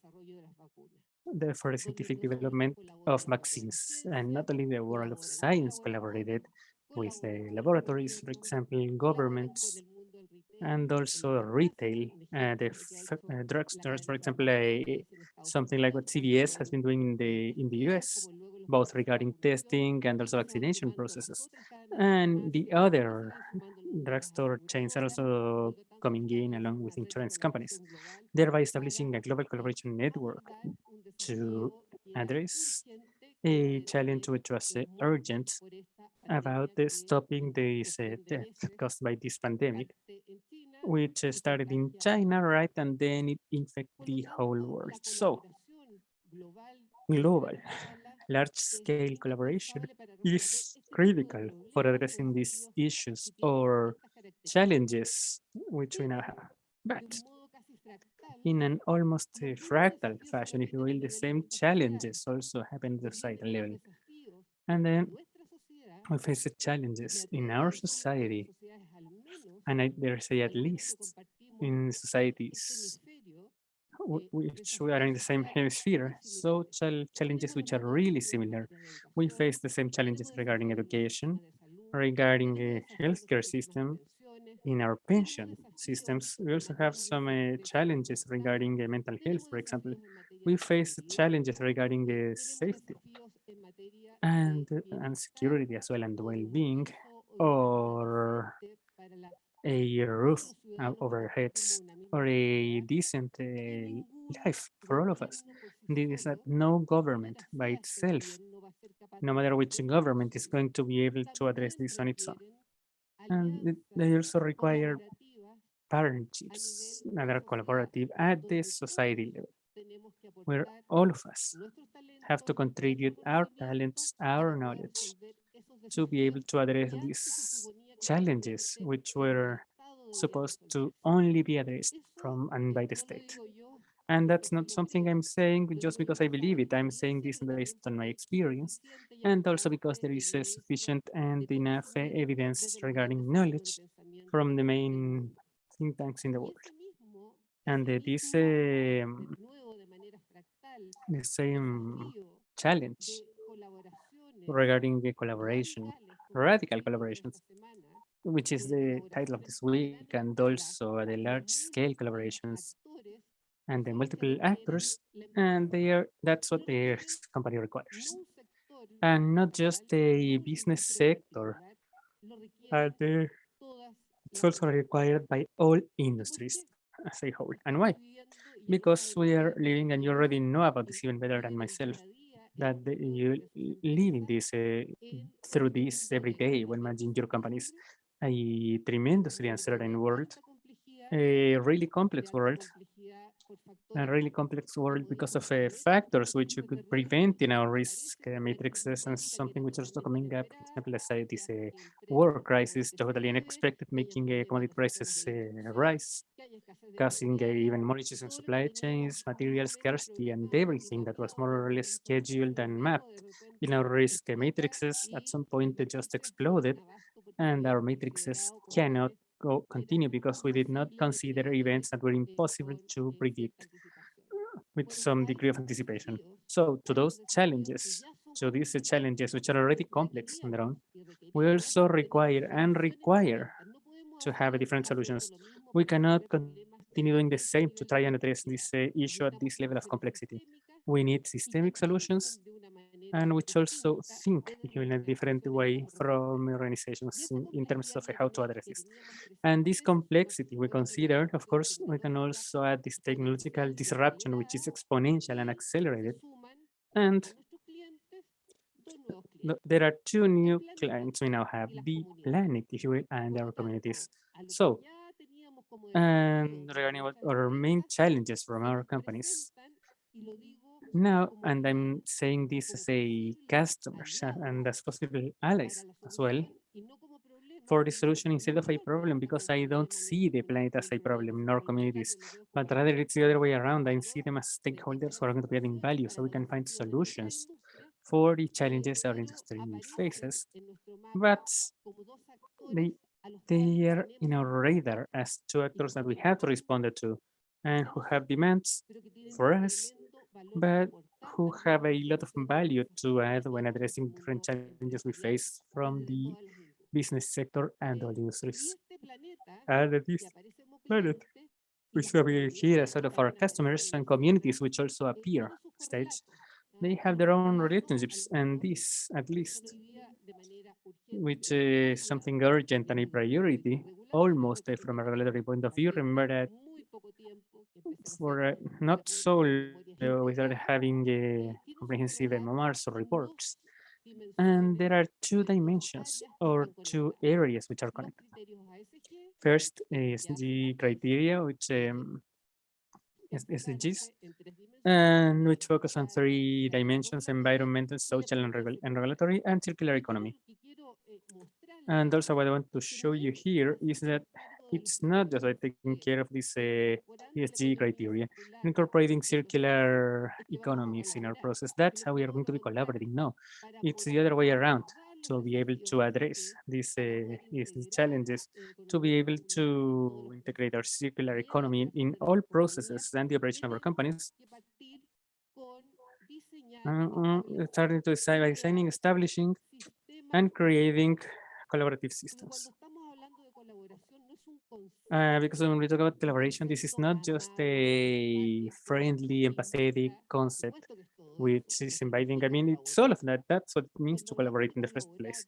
When we talk about collaborating inside our companies, industries, unions, we talk about the systems. And when we talk about systems, we also talk about designing infrastructure, which can also invite the collaboration and allows for this collaboration to happen. And how could we define this system? This system means that the entire stakeholders chain or the entire stakeholder ecosystem with which a company, an industry, or a union interacts, and which certainly includes the planet and its communities, must be considered when creating value, and they must be also considered with equality and justice criteria for the well-being of these businesses or that this industry, this company, or this union generates, not only for their shareholders, but also the entire stakeholders ecosystem, which they are a part of, and also the society in which that company participates. And also to collaborate is a great business. And as you may have realized, so far I haven't mentioned technology at any point during my talk, because collaborating is not about technology. To collaborate is about something which is about all of us that are here today conectados and those who virtualmente. are following us via streaming. It's about the relationships between people. We are going to be interacting with the technology and technology as a means instead of an end. But if there are no solid foundations and three principles I'm going to be sharing with you that have to be present for us to even establish collaborative systems, we are not going to have the collaborative infrastructure we require to address these environmental challenges and also social challenges and the challenges for businesses. And even less are we going to be able to develop a long-term sustainable activity. And what are for our pastoral experience? For our experience. Now, in one of these most relevant think tanks, such as the Harvard University, there are at least three. One, trust. If we don't have a trust, it's impossible for us to establish any collaboration. And interpersonal collaboration, for example, if Paula didn't believe in us because we trust each other, it's been years of knowing each other, I wouldn't be here talking to you in the first place. There is an interpersonal trust. We trust, we believe in our family, in our groups, which we expand, our friends, and so on, in constant circles, which we expand and expand, so we can establish infrastructures and systems that are collaborative. From companies, from organizations, from unions, we need to build trust. And I'm just mentioning the management of a crisis of trust.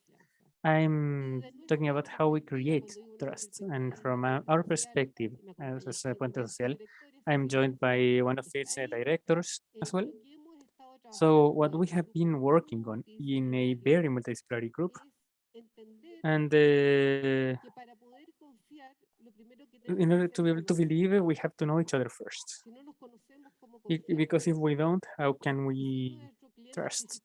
And if one of our main customers is our communities, and we don't know neither the people in those communities or the territories where we deploy our infrastructure or territories, it's going to be difficult for us to even establish collaboration, relationships, and systems which are permanent, sustainable, and can withstand the long term. And for that, together with Empresa, we created last year, and this is the second year we're developing this, realidad sin filtro and unfiltered reality. And what do we mean by this? Is knowing from the level of corporate governance, boards, and main executive lines, the reality without any third parties involved. A reality, a knowledge, a first person knowledge through mostly listening. Going through different territories, and I remember our territorial walk with Mayor Claudio Castro around the Ranca, which was a before and after moment in my life. And we need to cultivate these relationships in a permanent fashion. And that requires a lot of work and requires so much time. But let me assure you, there is in all areas, personal and certainly in that of the business, there isn't any more important return than creating better relationships and also trust. And I have no minutes. I asked for 5 extra minutes, so I will take a bit longer. But it is fundamental. We cannot continue understanding territorial reality, community reality, for something a third party did. We have to go there personally and know ourselves and create this trust as a whole. And there are 7 principles that I'm not going to be reading, but you will be able to access this material. Although I do want to highlight one. We usually see communities from this fragility, or a term which already I'm using in my vocabulary is with vulnerability. I invite you to see communities from their strengths, the value they can contribute in this process, in this collaborative system where we are going to be basing our sustainable development in for our business. and the caring for the environment along with our communities generating social cohesion. Second, the purpose. And then not just a functional purpose, but actually a deep purpose, which means that along with the unifying this commercial view, we can shed light and provide clear clues of the society we want to build through our business. And for this purpose, to have a long-term perspective, and for it not to be swayed in the short-term temptations. And there is a strong evidence, especially the financial world, which have appreciated the best companies and in terms of EBITDA and the revenue, is about the companies which are determined, consistent, and have a long-term goal. And the third, leadership. And the leadership in this book I really recommend. Once again, this presentation is going to be made available for you. And this is a leadership, it's not just a think outside the box. This leadership thinks outside the venue. And what do you mean by this outside? It was an outside your organization. All these actors who are going to be generating value and are going to allow to develop this system, this collaborative system, which allows you to address the challenges of the business, environmental challenges, and social challenges, which we have today from business organizations. And so responding not only because there is an ethical obligation, maybe on reason, yeah, but also so in order to remain in the market, to do what they do better, and to do things way better, and to be able to grow in a sustainable fashion. We do need a leadership that mobilizes, generates trust, ethical, comprehensive leadership, and that are not swayed by short-term sensations, but rather for them to have a long-term outlook, and at the same time they also honor their commitments, which we certainly have to honor to these sponsors, but also the entire stakeholders ecosystem. So path with this is the path I'm obsessed with, and I'm actually working on this, working on my project, but I need to end the 12-month program in the university by December, and these are the high impact coalitions. The high impact coalitions from that point of view is a good solution, a brilliant solution that involves purpose, leadership, long-term thinking, trust, and cooperation of all the stakeholders of the ecosystem to solve problems of the business, to respond to environmental challenges, and to respond to the social challenges based on collaborative systems. I'll just leave you with an example. There's many. We have the vehicles industry, high impact. We have the pharmaceuticals networks have had high impact. The aeronautics sector has organized high impact coalitions, and this initiated 2019 Samsung. And whoever leads is a leader from the electric industry. And the challenge proposed was to develop an interoperability challenge between the different products from the different access to make the house of the future reality for the benefit of consumers and to reduce energy costs that this house of the future promises. I'm not going to go into detail because I'll go over my time, but anyway, this is a network of collaborations. From here, we started 2019. We have more than 200 stakeholders of all types. If I had to put a flowchart of the industry, I have the suppliers, the contractors, the customers, the community, and the environment. And why is collaborating a good business? Last Thursday, in the inauguration speech by the First Minister of New Zealand, which she gave to the graduates, she said, "Our different is our value, and division is only empowering us." And I'd like to translate this because she said this in a speech that was within the context of democratic systems, and I'd like to translate that into the company, our industry, and our society. Integrating differences, integrating diversity, different trajectories. By doing that, we'll be able not only to innovate, but not only of making our business grow, not only responding to that growth in a sustainable manner by caring for environmental demands and social demands, but we will also be able to do something that's quite relevant, which is to build social cohesion. And without social cohesion, there's no possibility of development or sustainable development or progress. Collaborating, therefore, is a good business, a great business, and I'd like to invite you to reflect on your purpose, to connect with communities, to generate trust, to open spaces for new leaderships, for us, all of us, together to be able to build collaborative systems that make well-being that we produce from the entrepreneurial world transferred to all the stakeholders of society. Thank you. Thank you, Claudia. Thank you very much for those ideas.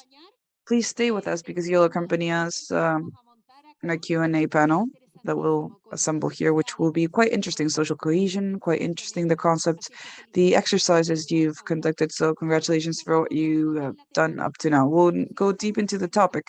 I'd like to invite you to talk along with Claudia. We are going to receive our panel members. We have Belina Montes, social communicator and the founder of Único or Uno.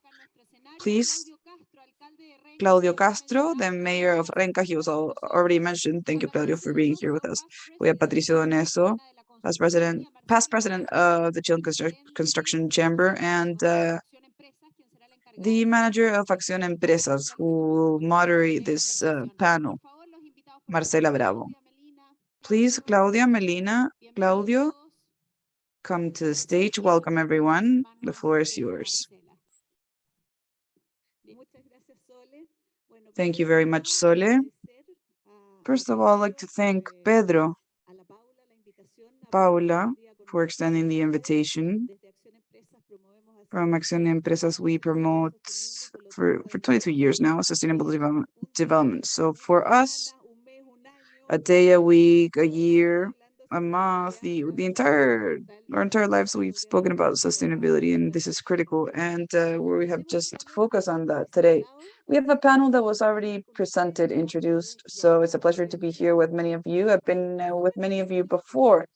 Now I'd like to start by domestic host. I'd like to start with Patricio from the house. But Pedro mentioned in his initial words that these 7 pillars that are basis for sustainability have been at the willingness for the entire construction community. And I'd like to mention this again. I'd like to note it because it's very important. And these elements are labor security, suppliers and customers, community, innovation, and productivity, governance, and workers.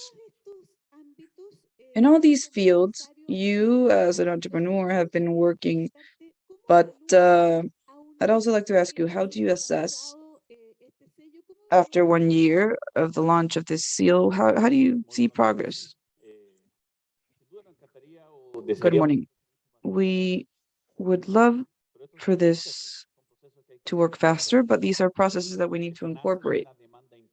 This emerges from an internal demand of creating this program. We could have talked about other sustainability models, but we realized that the industry has its own characteristics, and we profoundly worked for a long time on this to figure out what these characteristics were. Maybe these pillars are shared with other type of models on the daily living. We have these practices. Now, I believe that yes, it is transversal cross-cutting. That's the growth. If we want to validate as an industry, there's no other path. And the challenge now is the responsibility to take accountability. We have different myths here because the word sustainability, it has a burden associated to it. It's a myth. Another myth is that they say, oh, okay, this is for large companies. We can't do this, apply other types of development. No, those are all myths. Personally, and based on our experience, we are medium-sized from regions of Chile with the social factor, and what we've had with the youth we lead, it's wonderful. Many of the things we did visualize and we didn't relate them before with other elements, but we've understood that the path and all these roads that are normalized can help accelerate these processes. So we validated this, we are implementing it. A pilot, this generates value, and we're thankful, and there's many opportunities. So I'm quite convinced that in not so much time, the industry will adapt this. In the meanwhile, we have this challenge, and well, in the midst of this challenge, the pandemic came in, right? But the pandemic for the industry is how we also transform this challenge and not only stay stagnant, right? Paralyzed, generating demands. That was a demonstration, profound demonstration at industry level. Not only the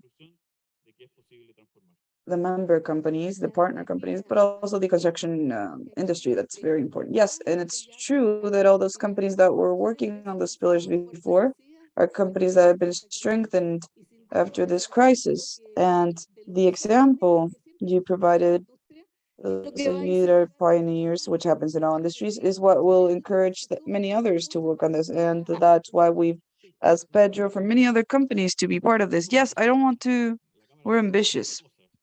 In the chamber, we love doing things, and we wish for everyone to be here. But Pedro was mentioning that it's 5 large companies, right?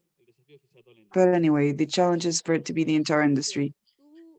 Perfect. Claudia, you mentioned the pillars, the social pillars, which are critical within the sustainable development. So in that regard, territories is a work, an effort. We must come close to people, right? We need to meet individuals, people. So what has been your most valuable experience in this first encounter through which we formed this pillar, this social bridge?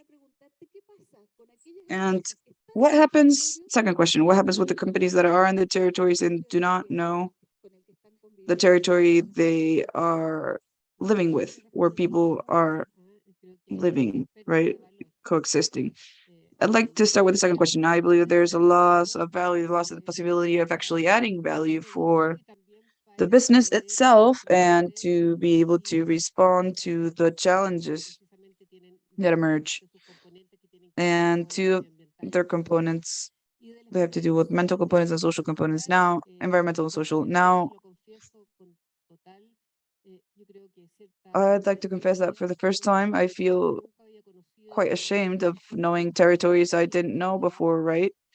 And to interact with people I never interact with before. And I've understood territories not from their frail nature, but I've understood the value, the talent, and talent based on experience of solving issues on a daily basis with very low budgets, but with collaborative systems that let us have coordination actions and willingness and purpose to solve issues that are permanent.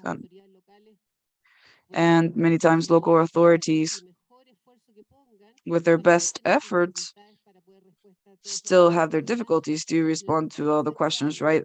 Therefore, the strength there is in social groups, formal and informal, within territories to provide answers to complex solutions, because they are complex, is a tremendous capital that is available for everyone, for all the companies. Therefore, the invitation here is to look at the communities from their strengths.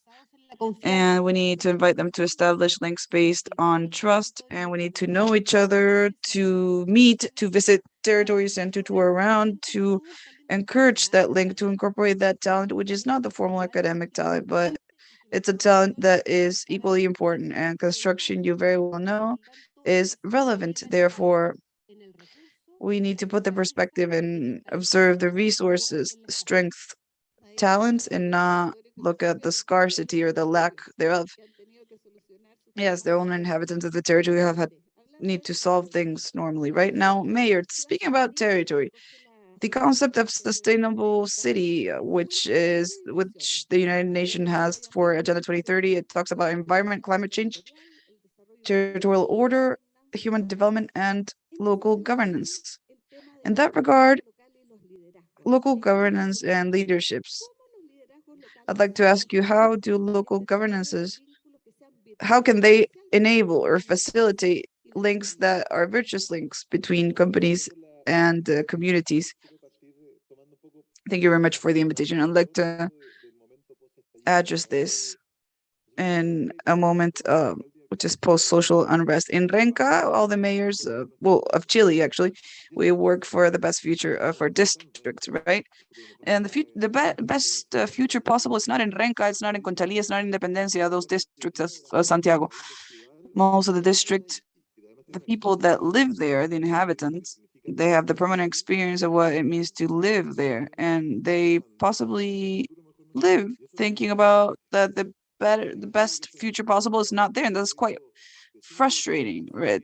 I have two small children, and I say, hopefully they don't live the life I've had, right? And that actually means moving to another territory, like to another district. So that's why it's so important, because we built an idea that the social unrest really shows, right? Highlights the better future is there. That's where the opportunities are in the other districts. So if I want a better future, I need to commute, versus the true challenge that we have is that the opportunities of state services that are public and private, both, they're everywhere for anyone to feel like they live a great life or a good life. And that's what's urgent for these times, right? The social outburst, the pandemic, it accelerated that uncertainty. And that happens in a space, in a specific space, right? That's where we exert democracy, life. That's where most people live or experience daily living or existing. That's why the possibility of local leadership is so relevant. The vocation has to do with connecting all those things that need to connect for us to build those opportunities that do not exist in most cases, right? Most households. And that coexists with a local perspective. Claudio was talking about the global challenges we have, which are quite true, but we need people to feel part of that challenge, right? For example, climate change. Possibly what Renca, 24 square kilometers within Santiago does, will not have a significant impact in the face of really challenging or climate change, global climate change. But what we do, the communities, the cafeterias, the community, everything we do must be worth something. And sometimes that doesn't happen, right? What I see is that even in the best cases of companies that are there in the chamber, and they really want to reach sustainability and all the elements and dimensions, but in the most cases, the companies do that, and not this community of companies, neighboring companies, neighbors, municipalities. So that's where the potential of great leadership lies, in terms of gathering all those actors, enabling that articulation to plan the territory. Territory has to be planned, but also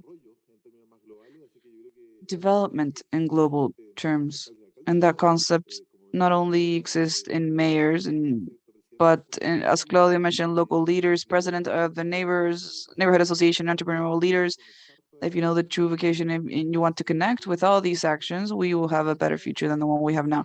Yes, that radical collaboration, right? Because it is true, many times we find companies doing a great effort, but if all companies join, of course, with the other stakeholders, the solution would be much easier, right? Marina, it's a pleasure to see you, to have you here in this space. You are a great social leader, right? Now, the social outbursts and the normal social and economic consequences of this pandemic had changed the territorial organization, right? Through the emergence of citizen leaderships like yours, which let us struggle against the hard situation And we also had to breach actions that not even the municipality or the companies or other organizations were actually able to do. You were there first as a leader. So how is that reordering of communities now? How does that work? And do you believe there's a willingness to establish long-term relationships or links?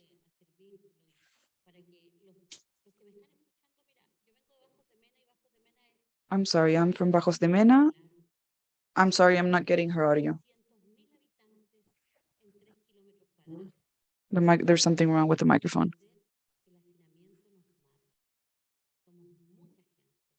Por ende, las necesidades son inmensamente muchísimas en todo, absolutamente todo. Nuestras viviendas son de 46 metros. There we go. We have 46 square meter housing, right? So we understood that we had many needs. We also understood that we had much talent because there were many people together. And that's where we were crowded. That's where we started organizing. The pandemic was here to unleash something we all knew about, right? We were starving, and in pandemic we were even more starving. We do not have work. In the pandemic, there's many people without work, right? Was left without work. We didn't know much about bonuses, but many people have informal jobs. There's people that sell on the streets, etc., works that we would not have because we weren't going to be able to work online because our jobs are a truck driver or housekeeping, they're in person. So we had to professionalize all these jobs. The pandemic, we had 30 common pots where we gave different recipes, and we had different dosages. We just distributed them. So it was very hard for me to feed my 3 children throughout my life. If you only knew, the hardest thing was after the pandemic to go and fight against it, combat this with this 5,500 people that we gave food to every day. There's many doors where I got to know many, many people. With Arestrana Mustafi, there's many people very important, which it's a pleasure to have met them. They're very important people, but I knew a bit more, got to know my neighbors and the territory, and I realized that I realized what they were able to do, the manual work, and they were so smart. I just got to know them, and there's something we needed to invent.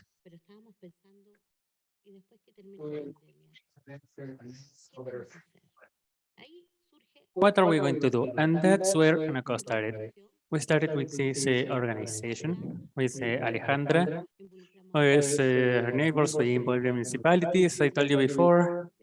Our houses are 46 square meters. Cannot meet with other people because there is nowhere to do so. So the municipality gave us this space, so we started organizing together with these weavers. And this there's another important part, which is about the business people, a designer, example, who gave us the design, and our weavers, we got them from they were in these small baby shoes, small sweaters, which is not a bad job by any means, but this idea is to bring some more designs to their jobs. We got them from this other fairs or other markets as well, because it's not just ignore that, but yes, we took them to retail, where we can be better paid for our work. And it's about giving value to their trade. Nowadays, I have some weavers who spend the entire pandemic happy because they are making something they like, which is to knit, knitting. But it's also the fact they can feed their families. They can worry about their post-treated relatives, their children with different capabilities. They don't have to waste the 4 hours of their life to go to their work. They can just spend 24/7 in their house, working with their family and also providing for them. Nowadays, we've created our company, Unoco, which is presenting itself as a company for the retail, but internally it operates as a cooperative.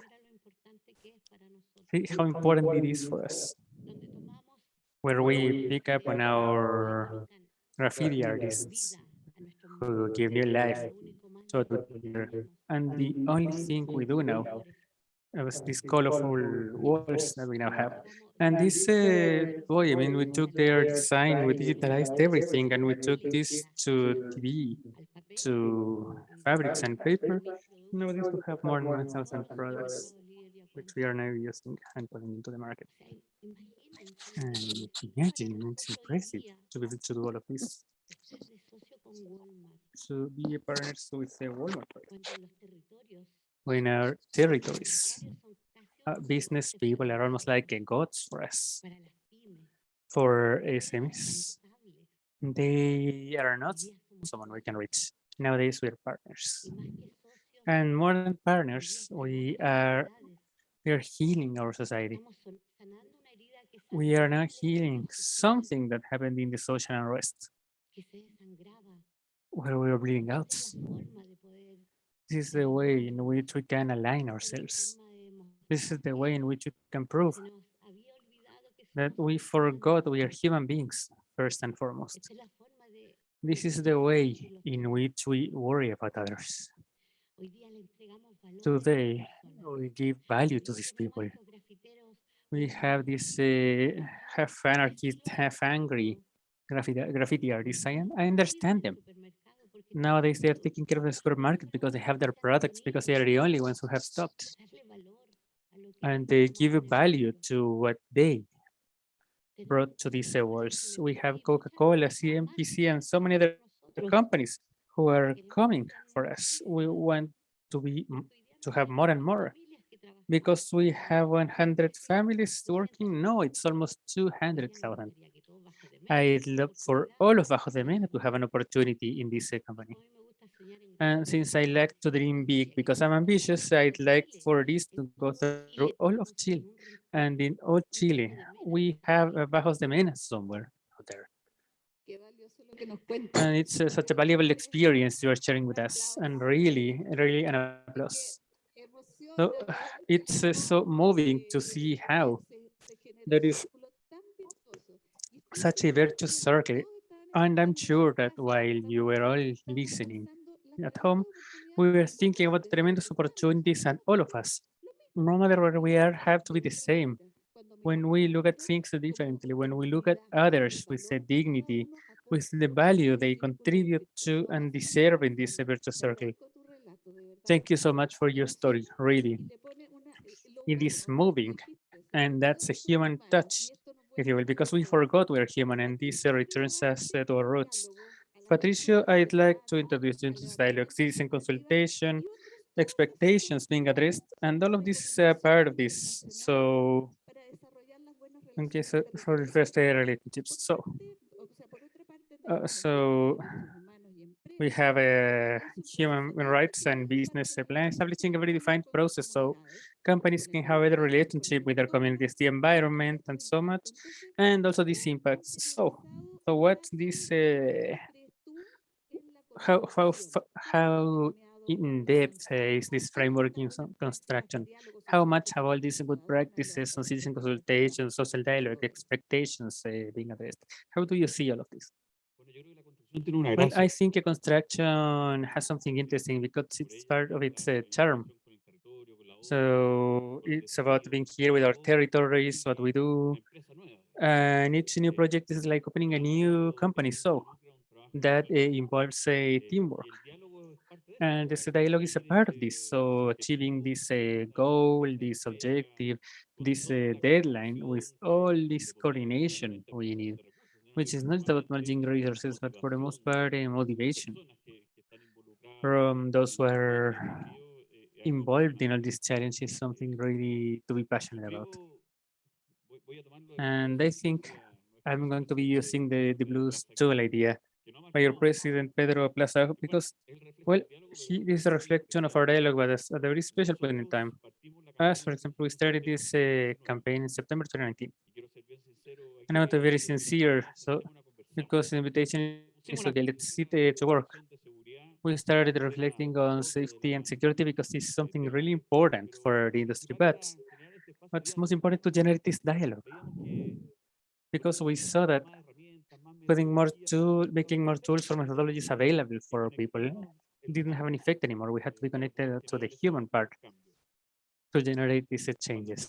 So when we started calling about this invitation for the construction industry, but with our doors open, I will also, anyone could join.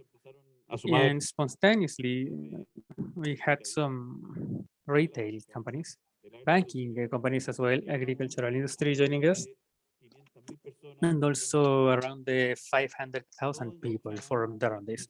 And all of them understood this idea to sit down to generate this dialogue. And to be honest, we were surprised. I mean, how? How can this invitation address this need to once again connect at the human level? We all know what happened in October 2019, and this invitation was for a specific day, November the 5th. And the question was like, okay, what do we do now? And I was like, okay, we have to do it. I mean, we already gave the invitation. And that day, we estimated that the 500 out of 500,000 people, we sat down to speak.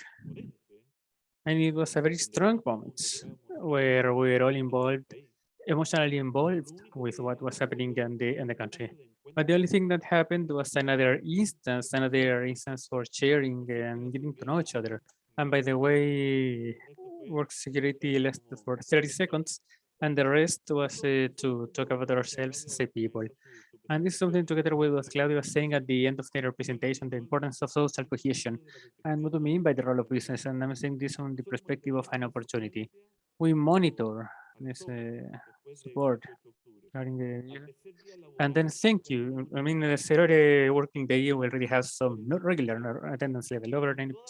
So with all these difficulties brought by this, I mean, most often they took twice as much as they usually took. They arrived late, and maybe at by that day it could be like, okay, you have to go back to your home at 12 p.m. because some situation was going on that kept us from doing things appropriately. And in many cases, we're like, okay, please don't come because there is no material supply.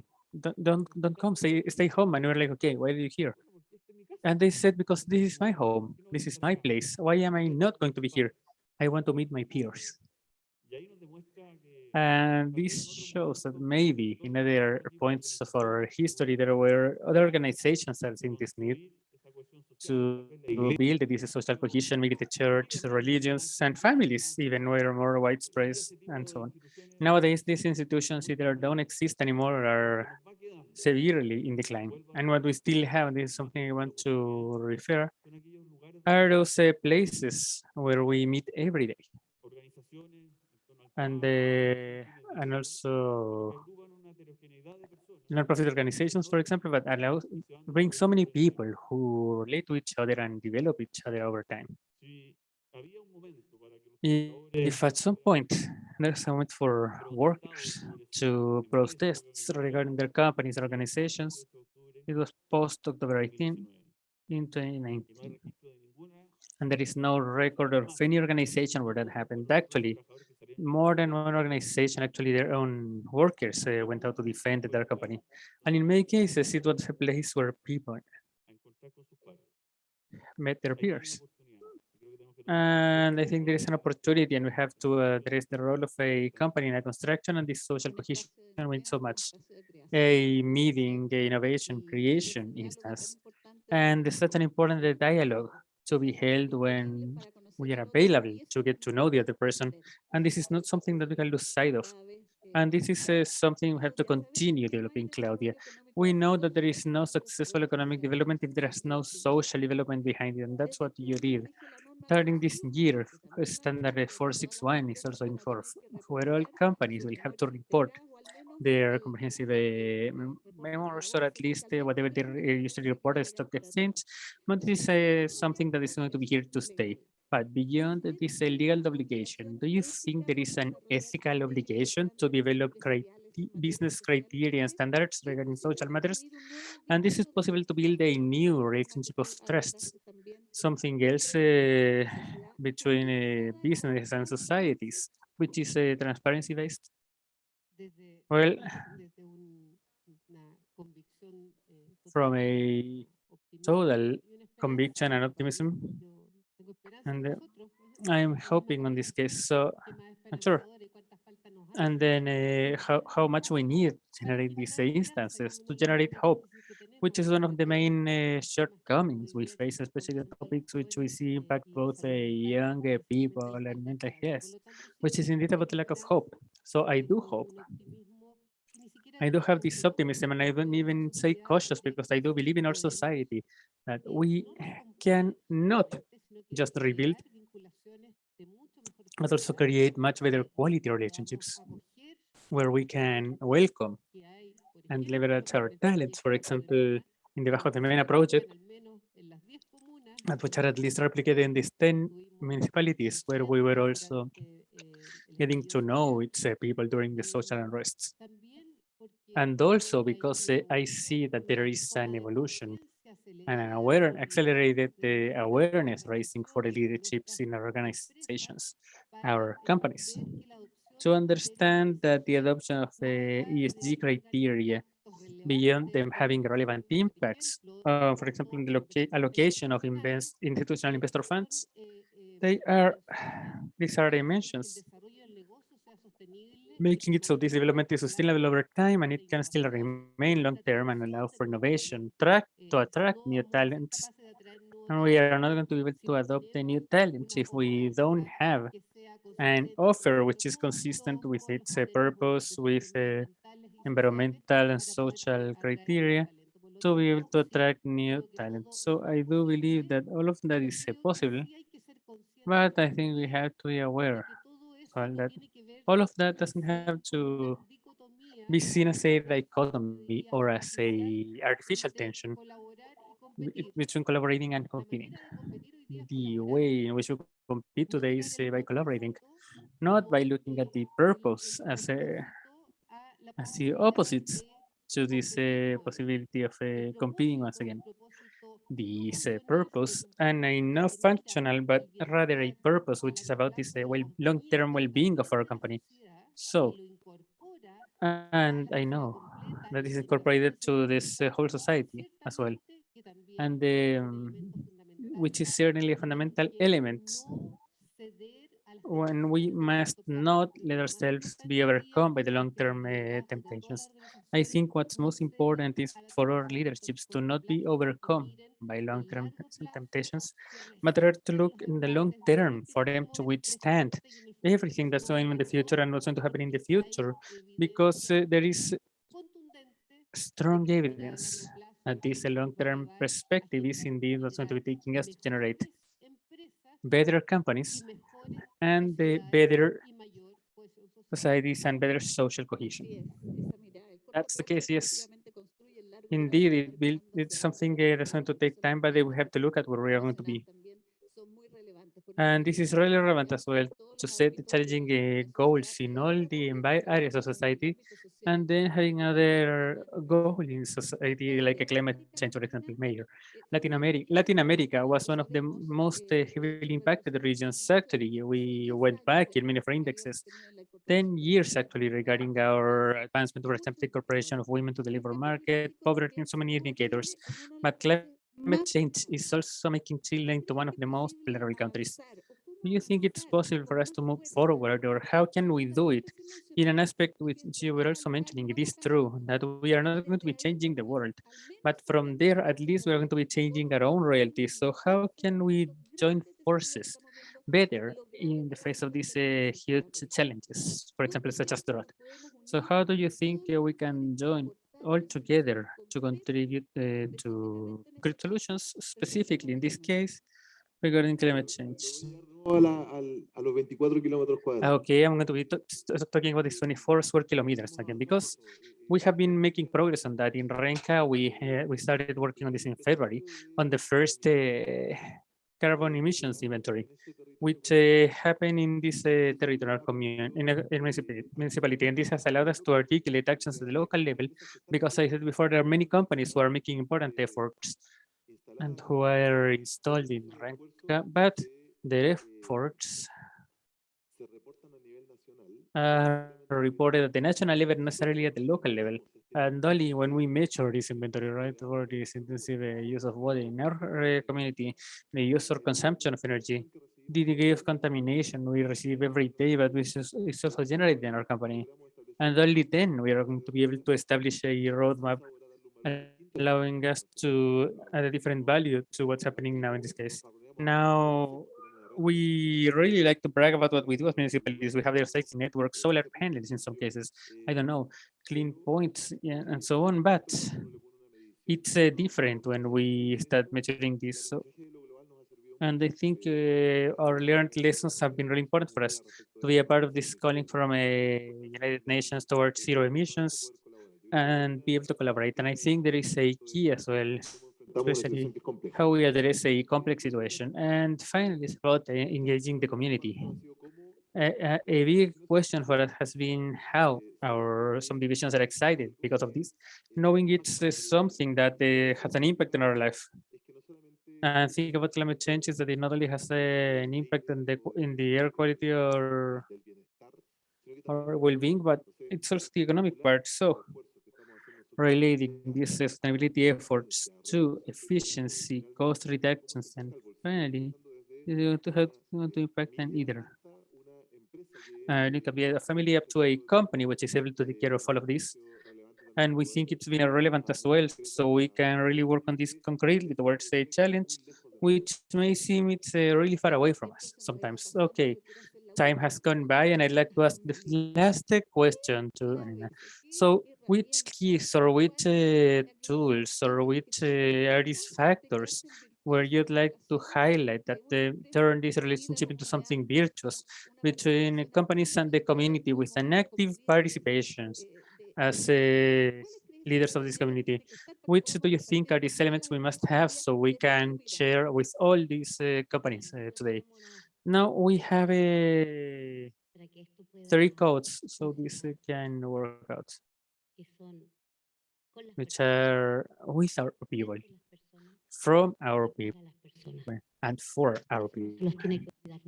And that's something we must not forget ever, so it can work out.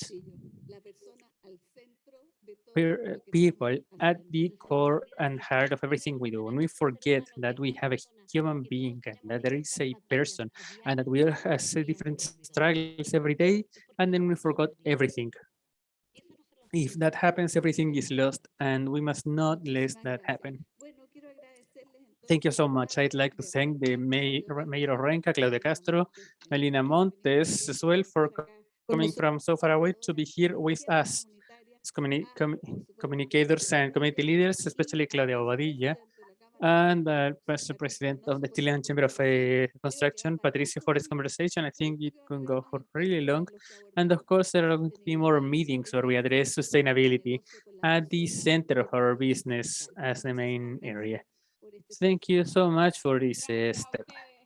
And thank you, all of you. Thank you, Marcela, as well, for coordinating this panel. Thank you so much for being here, as well, for providing your valuable testimonials from people, for people, and with the people. Otherwise, what are we here for? Please, if you can also join us so we can give them a present. You are going to be given a souvenir from us to you for being here in the Chilean Chamber of Construction. This is for you.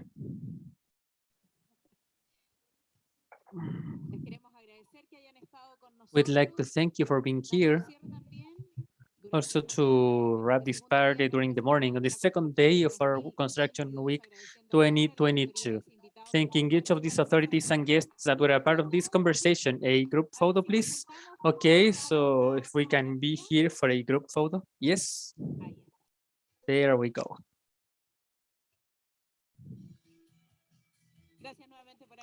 Thank you once again for being here with us.